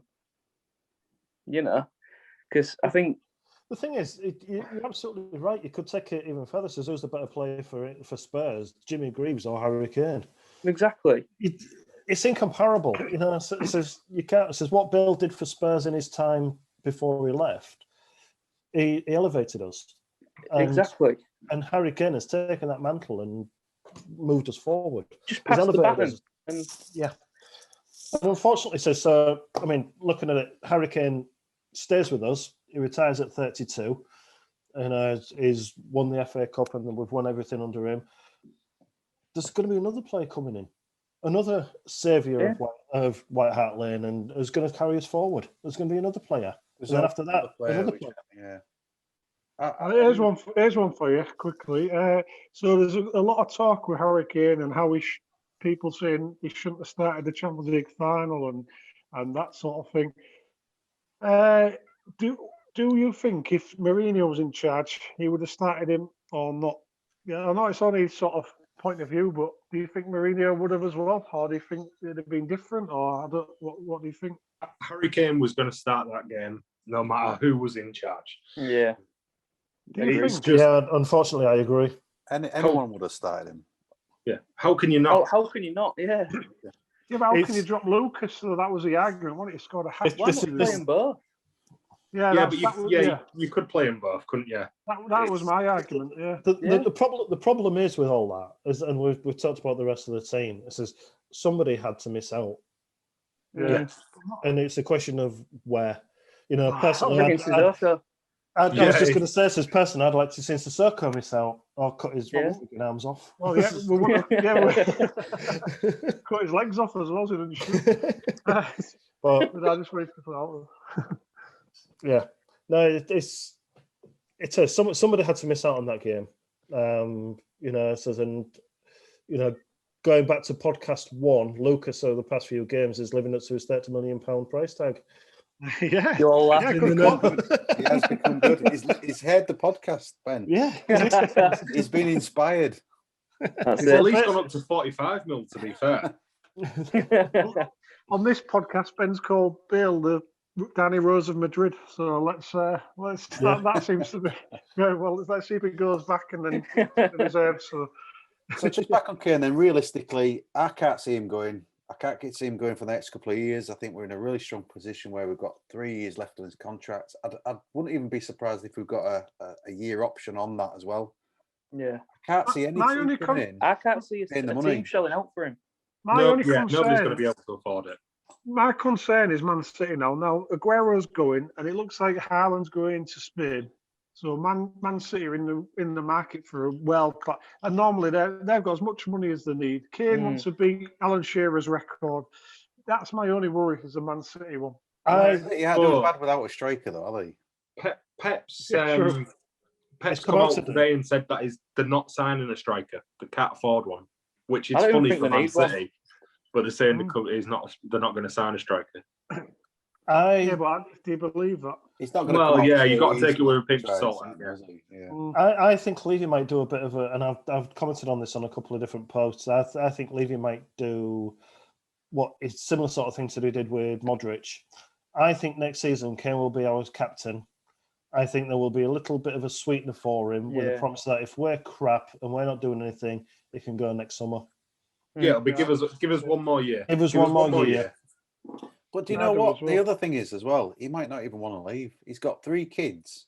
He's got, 3 young kids as well. He's getting paid a massive wage. He's potentially on course to be one of the best Spurs players of all time. He's on course to be one of the best English players of all time. He might not even want to go. I think he'll want the England record. He's 19 goals short now, I think, after his... Yeah. Oh, he's got the England record nailed down, I think. His name's on that. And I think he needs about 50 goals, roughly, to beat Jimmy Grieve's record. I think he'll want them. 2 seasons. The other thing as well, what no one's mentioned as well, is money. Harry Kane, his wages is on now. Again, when you go to these international camps, he's around all these Man City players who are getting paid absolutely mental money, a lot more than he is, and he's 10 times better than what they are. Is that going to enter his mind? Where I'd like to think but everyone's human. We can't just say he loves Tottenham through and through. But if someone's offering to double your wages, what do you think? Yeah, but how much money is he going to earn this season? I mean, all those assists and goal bonuses he's going to be earning. Yeah. He's going to bankrupt us this season. Levy will want to sell him. Don't a little market stall outside the ground selling Kane 10 t-shirts. Next time we all go down there, we'll be stood there saying, "Come on, get your t-shirt." Go to it says about 20 quid. It says he'll say, "Right, that's 25." What? Hang on a minute. Yeah, but in all seriousness, you've got to take that into account. I think so. You could. I'm just plucking out of the air. You can double your wages. You can win more chance of winning trophies. You can still try and beat the Premier League record. But what you've got to bear in mind, Scott, is that every one of these clubs that you're talking about, well, I say everyone, says Man City, Real Madrid, none of them have had any income for the last 12 months. I don't think they've got the money. There's 2 teams in the world that can buy him. Yeah, there's 2 teams in the world, and one of them's Man City, and the other one's PSG. He's not going to Paris. If they do buy him, the implications of them buying him means that probably PSG will have to sell Mbappe. Yeah. Who's going to buy him? Do they want to sell? He's not going to play in France. No way. No, that's it. So the only team he's realistically going to go to is Man City. Yeah. At the moment. And as I say, they're actively looking for a striker. I actually agree with Andy. I think Spurs are going to make him the captain and just say, look, give us 1 more year. Jose is going to bring in his signings this summer. Stick with us, and if it don't work, then you can go with our blessing next year. I think it's going to be something along those lines as well. I hope so, because another year. Yeah. Anybody thought about what his missus thinks of all this? She might not want to move. Exactly, yeah. No, she don't want to move. No. She'll have something to say about him moving or not. But then at the end of the day, it says, since there's no one near, it says we all do as we're told, don't we? But would you uplift all your family to say go to Spain? You've got all the integration of your kids going to new schools, learning new languages, unless they got taught English still at home. For the sake of winning a few trophies, what does that mean to his wife? It means nothing, does it? Also, look at another point. Something that maybe none of us have considered is playing with Gareth Bale. How's Gareth Bale been treated over the last couple of years at Madrid? Gareth Bale just has to say to him, says, "You mess up, you're buggered." Yeah, he scored a winning goal in the Champions League. Real Madrid fans are brutal as well. Yeah, but I don't understand it, because to me, Bale's probably one of the best Real Madrid players there's been in the past 15, 20 years. Crazy. I think you said earlier on, Ben, it says that, or somebody did, it says that Bale's won more at Real Madrid than Zidane. Yeah, that was me, yeah. Is Zidane jealous and that's why he's ostracised? Yeah, I think probably. So. But would Kane look at that and think, well, I could do that? So that's the other argument. Really look at it thinking, I don't want part of it. Yeah. But if you by the end of Gareth Bale's career, 10 years down the line, you're not going to really remember the fact that he didn't play under Zidane. You'll remember the 4 Champions Leagues he won. Yeah. You know, Will Kane will look at him and think, well, I could do that. Into the greatest British exported player. Yeah. Ever. Well, it will be, yeah. But then also And Kane could look and Kane could look the other way and go, well, if I carry on and beat Jimmy Green's record, I'm going to have a statue outside the ground of my own club. So yeah, you can see. Obviously I'm biased and I think he'll stay, but I think it all, you know, and one thing that we don't really know, we can only go on what we've seen in interviews and media and everything else, is we don't know what sort of person Harry Kane is. We can assume that is this nice, down-to-earth guy who, you know, does everything. He's driven. There's absolutely no doubt about that. But, you know, he's not publicity hungry. No. You know, it goes, it does his job, it does this. And apart from the image that we get from the media, you just don't know what sort of person he is. I mean, I'd like to think that everybody that has an interview, you know, you look at anybody in the England camp, anybody, Gareth Southgate, anybody at Spurs, you look at anybody that's interviewed him, so people like Alan Shearer, Jermaine Genius, all that sort of thing. So a few pundits and everything. Everybody who's had sort of contact with him has nothing but good things to say about him. And this is he's a great leader off the pitch and on the pitch. You know, he's a true professional in training.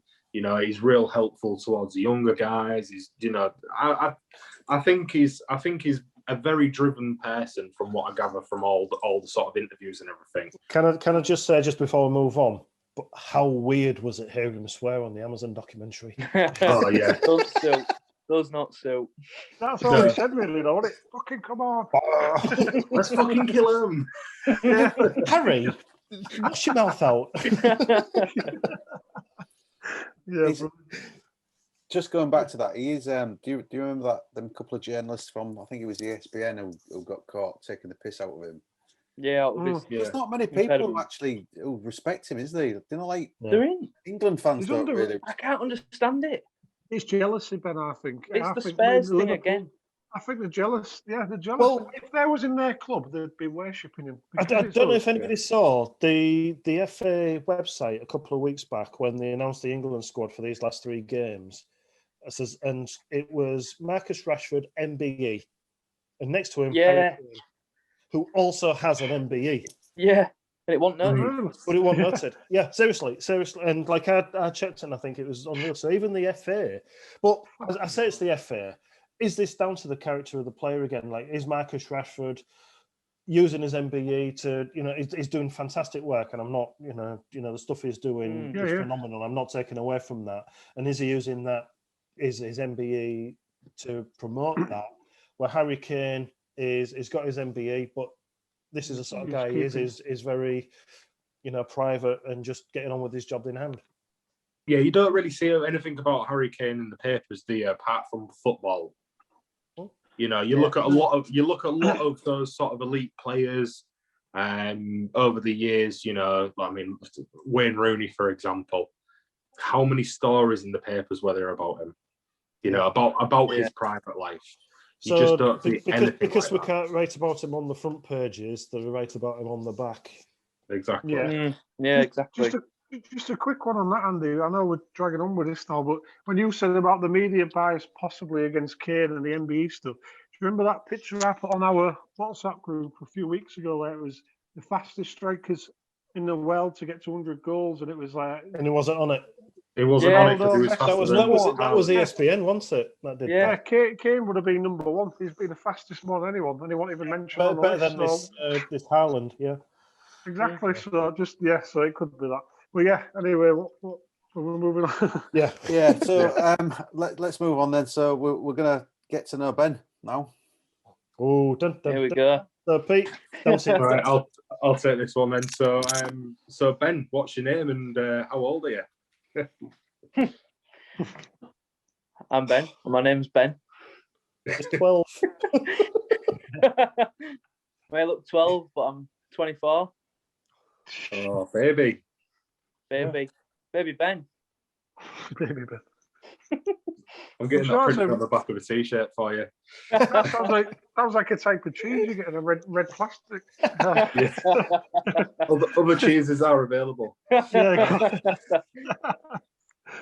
And how long have you supported Spurs for? I suppose it's not going to be long, really, but No, I've supported Spurs probably around 9 years.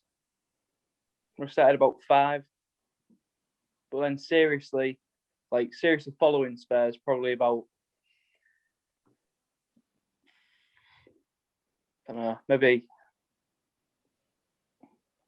about 5 or 6.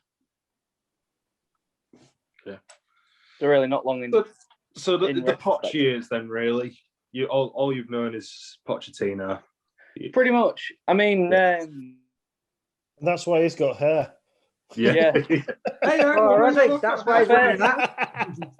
My first proper memories of just sitting and watching was around the 08 Cup win time. And then, obviously, another thing that really stands out was when Redknapp had us breaking into the Champions League. Yeah. So the mostly ups, a few downs, but mostly ups. I think we've got there, haven't we? So I mean, why Spurs? It can't be for the glory or the trophies. So. No, exactly. I've only seen 08 and that's it. Yeah. Yeah, it's just been a family thing, really. Like, my dad's side, just not into football, which, I don't know, it's a bit unheard of, really, isn't it? But my cousins on my mum's side are Spurs through and through. So they've sort of brought me up and nurtured me into this sort of, Tottenham fan base. And now I've suffered it, so I'm bringing my girls up to suffer it as well. I've had to. Misery loves company, doesn't it? Yeah, that's it. We suffer together. So, hello, darkness, my old friend. Hey, you've got a good voice there, Scott. Should get the old karaoke machine out next time we're along. Nearly as good as your French accent. Oh, definitely, mate. Yeah. So, Ben, your favourite ever Spurs player? Favourite ever Spurs player? Yeah. Van der Vaart. Legend. Van der Vaart. But a bit of an outsider, I'm going to give an honourable mention to Sandro. Okay. Don't know why. I used to watch him and I just thought, he's, just a quality midfielder. And you probably won't. I think there's certain players to sit and watch. So it's like across the time, it says that, you mentioned Sandro then, but where fans just love him. And Stefan Freund. Yeah. Stefan Freund is a football genius. Sandro is another one. He says, and I think he thought that he was he'd leave everything on the pitch. Yeah, just give his heart for the club. Yeah. Yeah, it was a bit like my answer was Samways, wasn't it? Yeah. He wasn't special, but it was special to me. Yeah. But I mean, it's funny how you pick up on a certain player because you've seen them in the first game you ever watch. You see that player, and that's what turned you on to Spurs or whatever. Or as you say, you see a player that gives absolutely all on the pitch, and you feel like they feel about the club how you do. So it's nice when you've got something like that. But yeah, your favourite current player then, Ben? My favourite current player? Yeah. Oh, that Kane. So, to be honest, going back to that point again, I'm going to say Lamella, just for the passion and the heart he shows every time he steps onto the pitch for us. Yeah. He plays until he can't play or he gets sent off, which has only happened once. Only happened once. Yeah, everybody says Mella's going to get sent off, but no, he's not even been sent off once. Yeah, it's such a strange stat for him, that. Only because he gets subbed all the time. He gets subbed on a yellow. Yeah. Now we know why. Except against, no, we're not mentioning that game. No, I don't. Yeah. But yeah, Lamella just because he gives everything for the badge. That's all you can ask in a player. everybody needs a Lamella in life, don't they? Well, they do. Somebody who just that sort of raw passion. And what's your best Spurs memory? That's obviously not the Champions League run. Right. So it's not significant whatsoever, but to me it is. So I started playing football a few years, late for a kid, and it was around I was about 11, and a few years later, I got a scholarship with Hull City, and I was in the academy for a few years, and we all got tickets to go down to the cup match against Tottenham at White Hart Lane. All right, and it was the game where it went to I think it was 10-9 on penalties, and we won. And there was a Sigurdsson screamer from about 40 yards out. Just as soon as the ball left his laces, I thought that's going top bins. And I just watched it missile into the corner. And then obviously, Spurs fashion, we concede. Extra time, still nothing. I thought, right, here we go. It's going to be one of them now. And I remember stood in the away end with the rest of the lads I used to play with, just getting ragged, pulled about, just absolutely shit taken out of me. I remember the penalties kept going in and going in and going in. And I remember it got to the point where my knees were shaking, they were almost buckling. And they missed that last penalty and we scored. I've never felt joy like it on the bus ride home. It was brilliant. Cracking. You've done better with penalty shootouts than I have. I went to the FA Cup game against Norwich before everything got cancelled last season. So. You're bad. Dyer then? We won't mention that. Giving Dyer's positive vibes, boys. Positive vibes. Yeah, you know. So it's really weird with that game because we was walking. It was when we was all leaving, and I looked over. I was like, "Who's that in the stands?" Because we're seeing him going in the stands. Like, what's going on? And we're listening to the radio on the way back, and then obviously it was all being spoken about on the radio. Dyer's gone into stands and all this. Like, what's going on?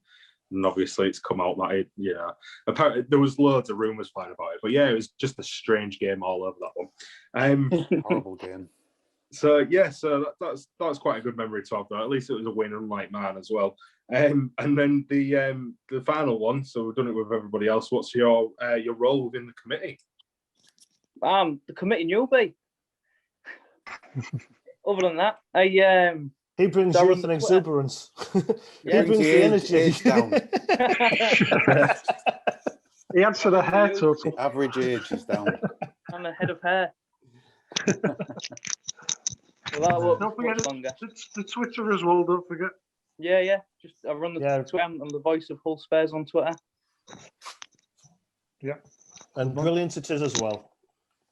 Thank you very much. These young'uns know how to use social media, don't they? Yeah, you're absolutely right. Yeah, cool. So moving on, then we've got the questions for each other section, I think. Yeah, and Andy, you're keen on this. If you want to start us off with yours. Well, I was having a thought the other week, and this is where this question came from. So just a little bit of background for it. But we look at the fans of other teams, so Newcastle, how they see their club, and United and Liverpool, and we all laugh and joke, say Liverpool victim pool and everything else. But do you think as Spurs fans we are blindly delusional that we think we are better than we are, or is it expectation? I don't think there's any expectation really. I think we're more delusional of the two. I think because we keep we've been close to trophies quite often. It's just taking that next step. I said this as the way I described it when I was chatting to Anna about it. It says it's like if you imagine a wedding and you've got the top table of the Man United, Liverpool, Chelsea, whatever, and we're on that second table. But every now and again, we just run up and we nick a bit of food off the top table and we eat off it. But then we run back to where we're supposed to be. We're sat underneath and where the arm that keeps coming up. Yeah, we are. That's it. It's so like saying, do we think that we are better than we actually are? you know what I think? Yeah. Do you know what I think's difficult? All throughout me supporting Spurs, we've always had some really individual, world-class style players. And I think if you're someone like, say, I don't know, if you compare us to someone like Villa, who were quite similar in terms of history, you look at our players compared to what Villa have had in the years I've supported Spurs, we've had miles better players than them. Yeah. So all of a sudden you elevate this, the hope of winning stuff and being successful is elevated because you've attracted these players. Now, whether that's because we're in London or Tottenham are in London, we're in Hull, but it almost puts a false sense of like, well, we should win stuff because we can attract big players. We can, we are quite rich as a club. We've got. I know we don't spend money on wages like some of the teams above us, like Chelsea and Man City and United and stuff. We still spend a bit of money on players. We still attract quite glamorous players, and I think that's what keeps us kind of like in this limbo of like knowing that we haven't won a lot in the last 30, 40 years. We did do in the past, and we've got these decent players, and we've got one of the best managers in the world, and it's like all this should equate to us being semi-successful in what we do. But it seems like we're cursed. It just seems like no matter who we bring in, player-wise, manager-wise, we just never cross the line. You've said two words there, and I think it was one of the titles of one of the previous podcasts that if you can add them both together, elevated hope, and it's the hope that kills you. Well, every Spurs fan says that, but why? But why shouldn't we? Like, why shouldn't we? Why are we any different to? I mean, look at Chelsea. There was no one before they got bought out by a country. Man City, no one. Weren't they? Liverpool went through the wilderness for a few years, but you look at them fuckers down the road, the Woolwich. Even in the wilderness years, they're still jammy enough to pick up an FA Cup. Yeah. 3 FA Cups they've won in the last 10 years. Well, funny enough, actually, I think this is what started it. It says since we last won the FA Cup in 1991, we'd won it 8 times. That was the 8th time we won it. Yeah. And since then, they've won it 9 times since 1991. It's staggering, isn't it? And in between that time, they've won 3 league titles. They've never won a European Cup, by the way, which we've still got that over them. But yeah, can I just jump in? I just need to jump. Yeah, it's depressing. Move on. How good I still are. Happy. Let's move on. I'll get on to my question then, if that's all right. Out of the current squad, which player would you most like to go on a night out with? There we go. I don't know. That's a good one. Reggie on. Really good one. Reggie. Yeah, Reggie. Give me a headlock and I'd love it. He could get to the bar and back quick, couldn't he? I'll say Ledley King. Ledley King. Because the photo of him after the Carling Cup final in 2008, where he was absolutely battered. Getting chucked out of a nightclub. Yep. That'd be a good night. Yeah. Good choice. Good question. Si, who you got? Did you say current squad? Yeah.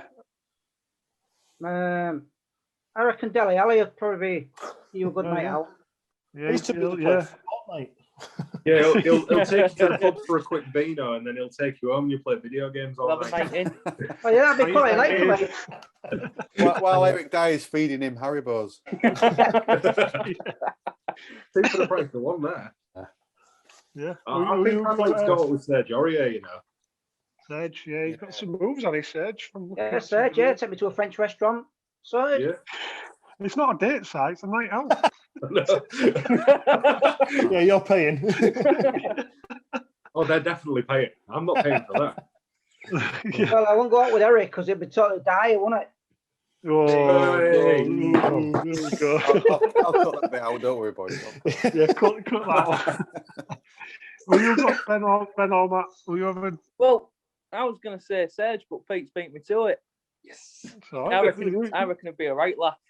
Yeah, you join him on the night. You all go on the night out there. That'll be good. I've got a question. I just think he's got a right personality on him, hasn't he? Oh yeah. You've got a question, Matt. I've got a question. Have you ever met a Spurs player? Yeah. I've got a good story for you here. Go on. So I met him, but not while they was both playing for Spurs. So while I was at Hull City, I trained for a week with Huddleston and Livermore. Nice. That's good. Ben, did you know Callum, Geraldo, Martin? No, I guess not. No, I think he was, if I'm not wrong, he was in the group that graduated before the group that was in second year when I joined. Can If that makes sense. Because I didn't, yeah. No, I taught him to drive. So, oh, really? Yeah, I taught him to drive, and he told me a story about Huddleston and Livermore. Yeah. At Hull City. He says, and it was both in the physio. Well, the three of them were in the physio room. There are other stories as well, which I'll say for another time. But there was in the physio room, and the physio was like rubbing down Jake Livermore, and he says, "Hey, what's this story I've heard about you having 9 cars?" And they all started laughing. He says, "No, that's not true." Tom Huddleston says, "No, he's got 10." I've got an embarrassing story about them because I managed to get to a Hull City end of the season kind of players thing that they do, and because I worked for an agency who did some of the Hull City stuff, and anyway, I got to go and I actually got to meet Huddleston, Dawson. Who else was there from Spurs? Livermore.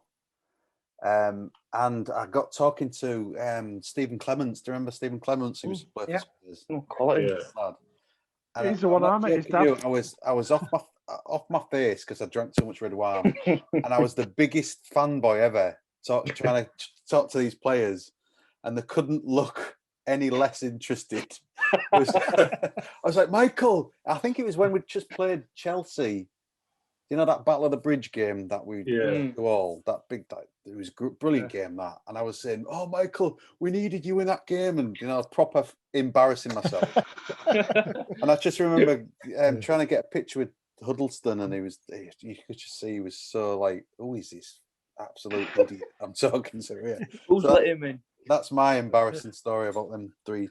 And actually, I remember talking to. Do you remember Alton Thelwell, who played for? The right back. Hull City as well. I remember when he came to Hull City. I remember speaking to him, but that was 20 odd years ago. And similar thing, embarrassing myself, saying, "Oh, you used to play for Spurs."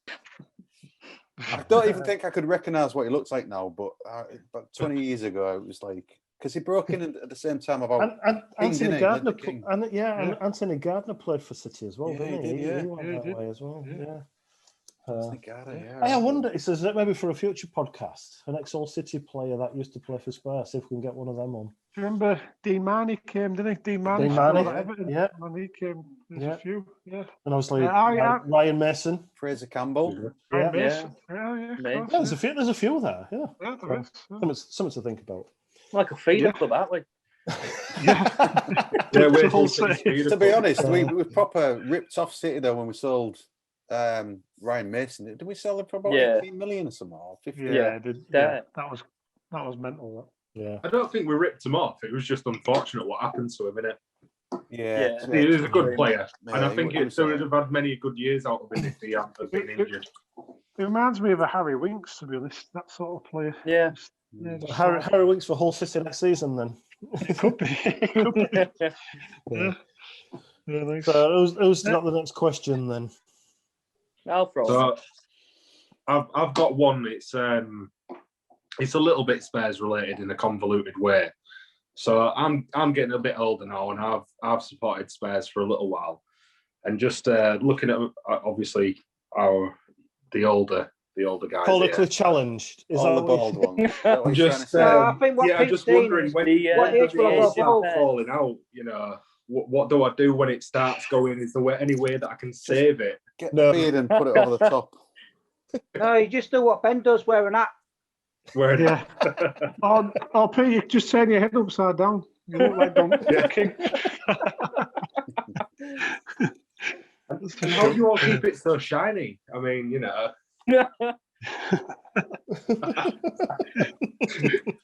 Tell wax. Oh, dear me. Pledge. Nice. Just had to get that one in there. Yeah, cheers for that, Pete. Cheers, mate. Yeah. No, you all look brilliant for it, by the way. Oh yeah, brilliant. Well, How many Sam Miguel's you have? We did say that, didn't we, when we was in White at that time, when we looked around and everybody was in, and I think Pete and Ben, they were the only ones that were. Yeah. Yeah. Blessed. Blessed. To be fair, Pete, I went bald about 3 years ago when I was 33, 34, Pete. So you've got a couple of years left yet. Oh, well. I'll make the most of it whilst I can. Yeah, join us. Come and join us. Yeah. So Ben, what was your question then? So sticking with the football theme, if you could go back and change any footballing incident in history, what would it be? Hand of God, Maradona. No, a hand of Sissoko. Yeah, I'd go with Size and Maradona. I think we'd have won that World Cup. Or Gaza in 90, just reaching out. Was it 96? 96, yeah, just having an extra couple of inches on his leg. Yeah, that'd have been nice. Yeah, good question. I'd go. Pedro Mendes scoring that goal against United. Oh yeah, that travesty. Yeah. I can't believe. I was only looking at that a couple of weeks ago. I can't believe Roy Carroll got away with that. That's ridiculous, isn't it? Well, unreal. That's ridiculous. Yeah. It only happens. Good question. Yeah. Yeah. I know Anna's got one for a couple of weeks' time on one of the future podcasts, so it's I'll leave that for her to send through. Yeah, we'll save that. Any more questions on that? Or? Well, I was going to say my one that I'd change is was it the season after we'd gone into the Champions League with Crouch scoring that goal at Man City in stoppage time, or just dying death of the game? Was it the next season? I think it was against Man City as well. Where did he miss a chance, or they scored, and that kept us out of the Champions League? I think he missed, didn't he? He missed, or he was disallowed, or something. Yeah.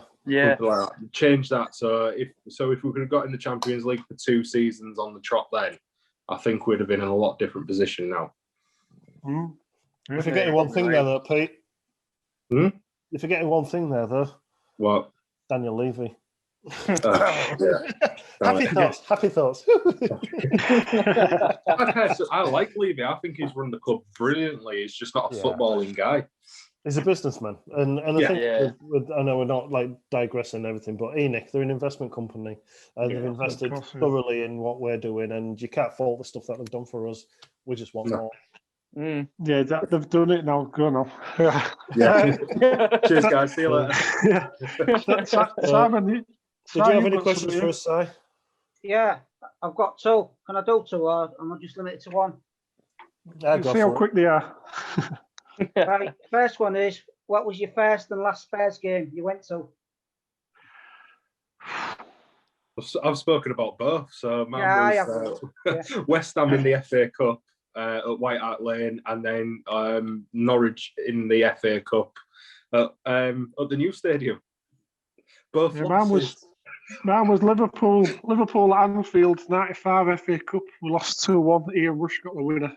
And my last one was Huddersfield Town at home in the Premier League, 1-4-0. Sissoko scored a volley.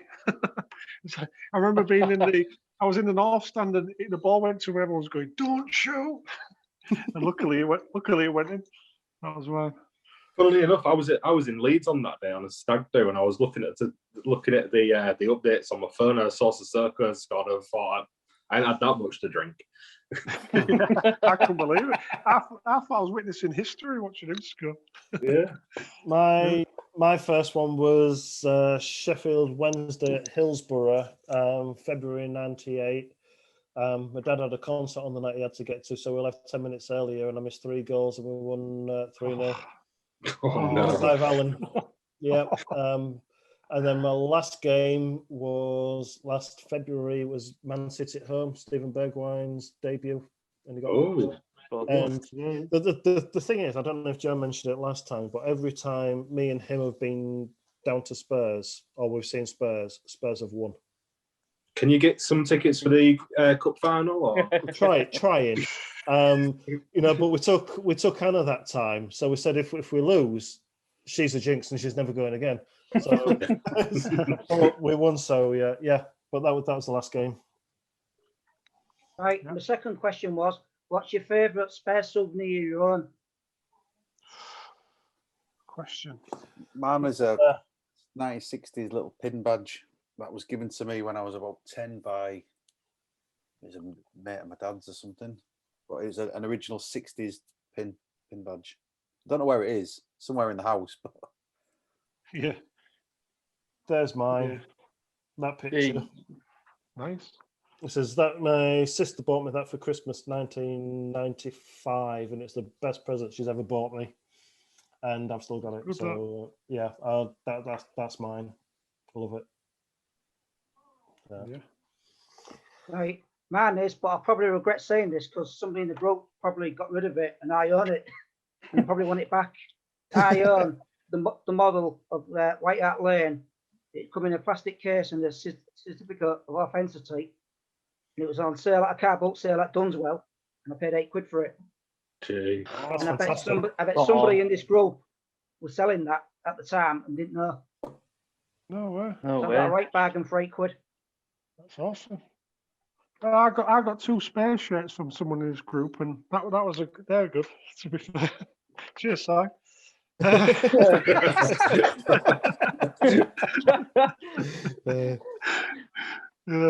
Cool. Yeah. Great questions, guys. Mine's just the Champions League program, the Champions League final program. I ordered that. Yeah. I've got a scarf from the 90s that one of my cousins got, and it's just been handed down. Cousin to cousin, then to me. Good. Yeah, then to Faith. Keeping it going. Yeah. Good man. Yeah. I think on the same line as yours, Scott. Man's. I never thought I'd actually get to go to one, but I got to go to the North London derby when we was at Wembley. It ended 1-1, so I've got my programme from that. Which was a good day out when Hugo saved the penalty. Oh yeah. Right, I was right next to the Arsenal. Well, I say right next to the Arsenal fans, but I was right next to them and right above the goal as well. It was great that.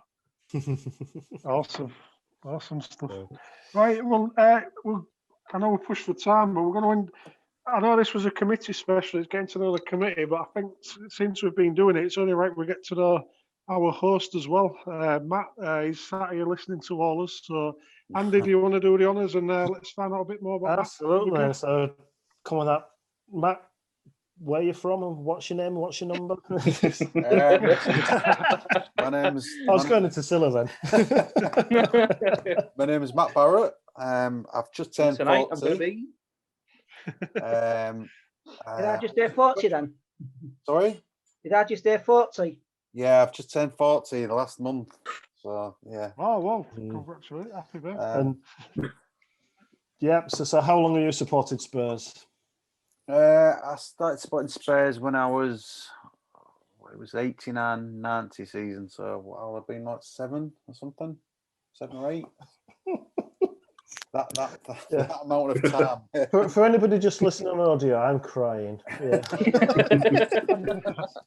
Yeah. Why Spurs? I always put it down to just liking the kit. Like Simon said, I think probably the name had something to do with it as well. When I was at primary school, everyone supported Liverpool, Man United. Even Villa was like pretty successful at the time. There was quite a big club and there was a few Villa fans, but it must have been a combination of the name being a bit unusual but just the kit. I just loved. Yeah, it was just a white kit. What was the advertising slogan? It says in a world full of united cities and towns, there's only one Hotspur. Yeah, it's a weird name when you think about it for a football team. It is. So why Spurs? Oh, sorry, I've just asked that one. So favorite player ever? It's these I told you. So favorite player ever? I don't think I've got a favorite player ever. I've got I mean, all throughout me supporting Spurs, there's always been a certain type of player. The first one was Gascoigne. When I found out in Italiananti that when I first started supporting Tottenham, I wasn't sure who the players are, just like the kit, and I'd watch them on telly.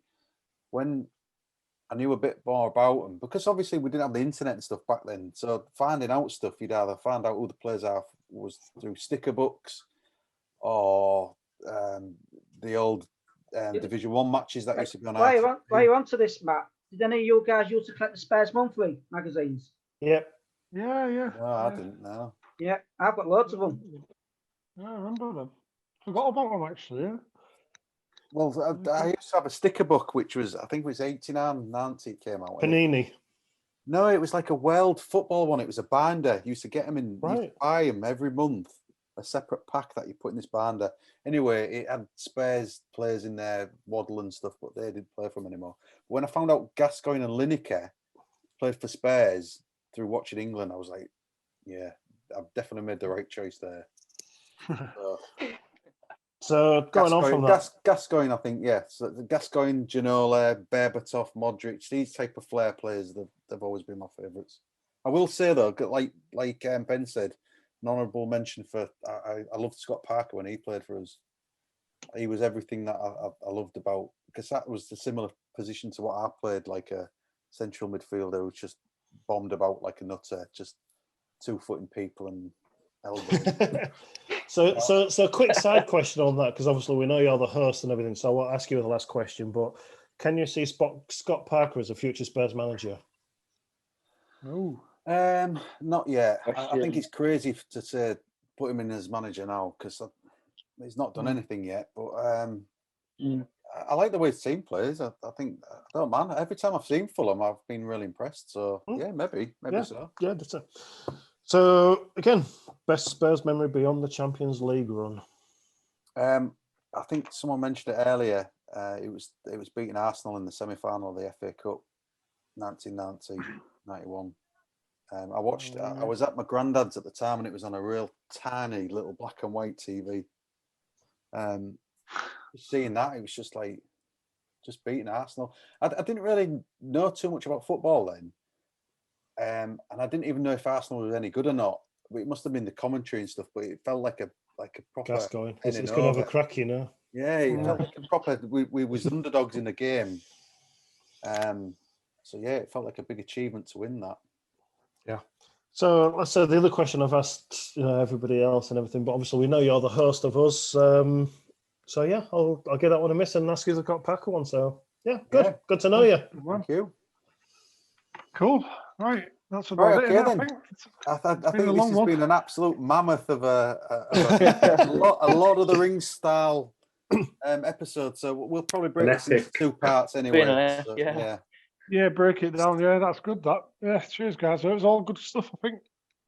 Let's get to know us. Do you want a quick predictions on the Newcastle game, Andy? Predictions. 3-1 us. 3-1. Scott. I was going to say 3-1. I'm top of league, mate. I'm top of league. Just everyone follow Andy.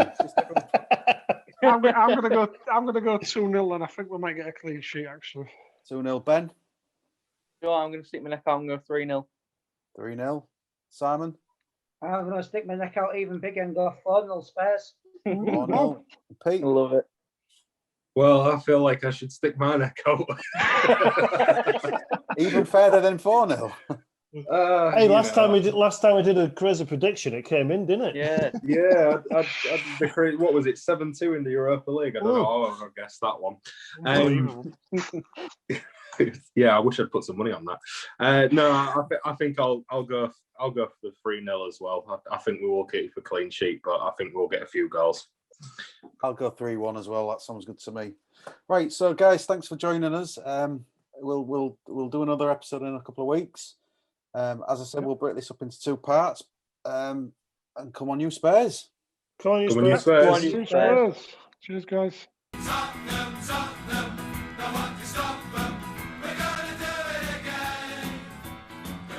The Glory Game, brought to you by Hull Spurs, an official Tottenham supporters group.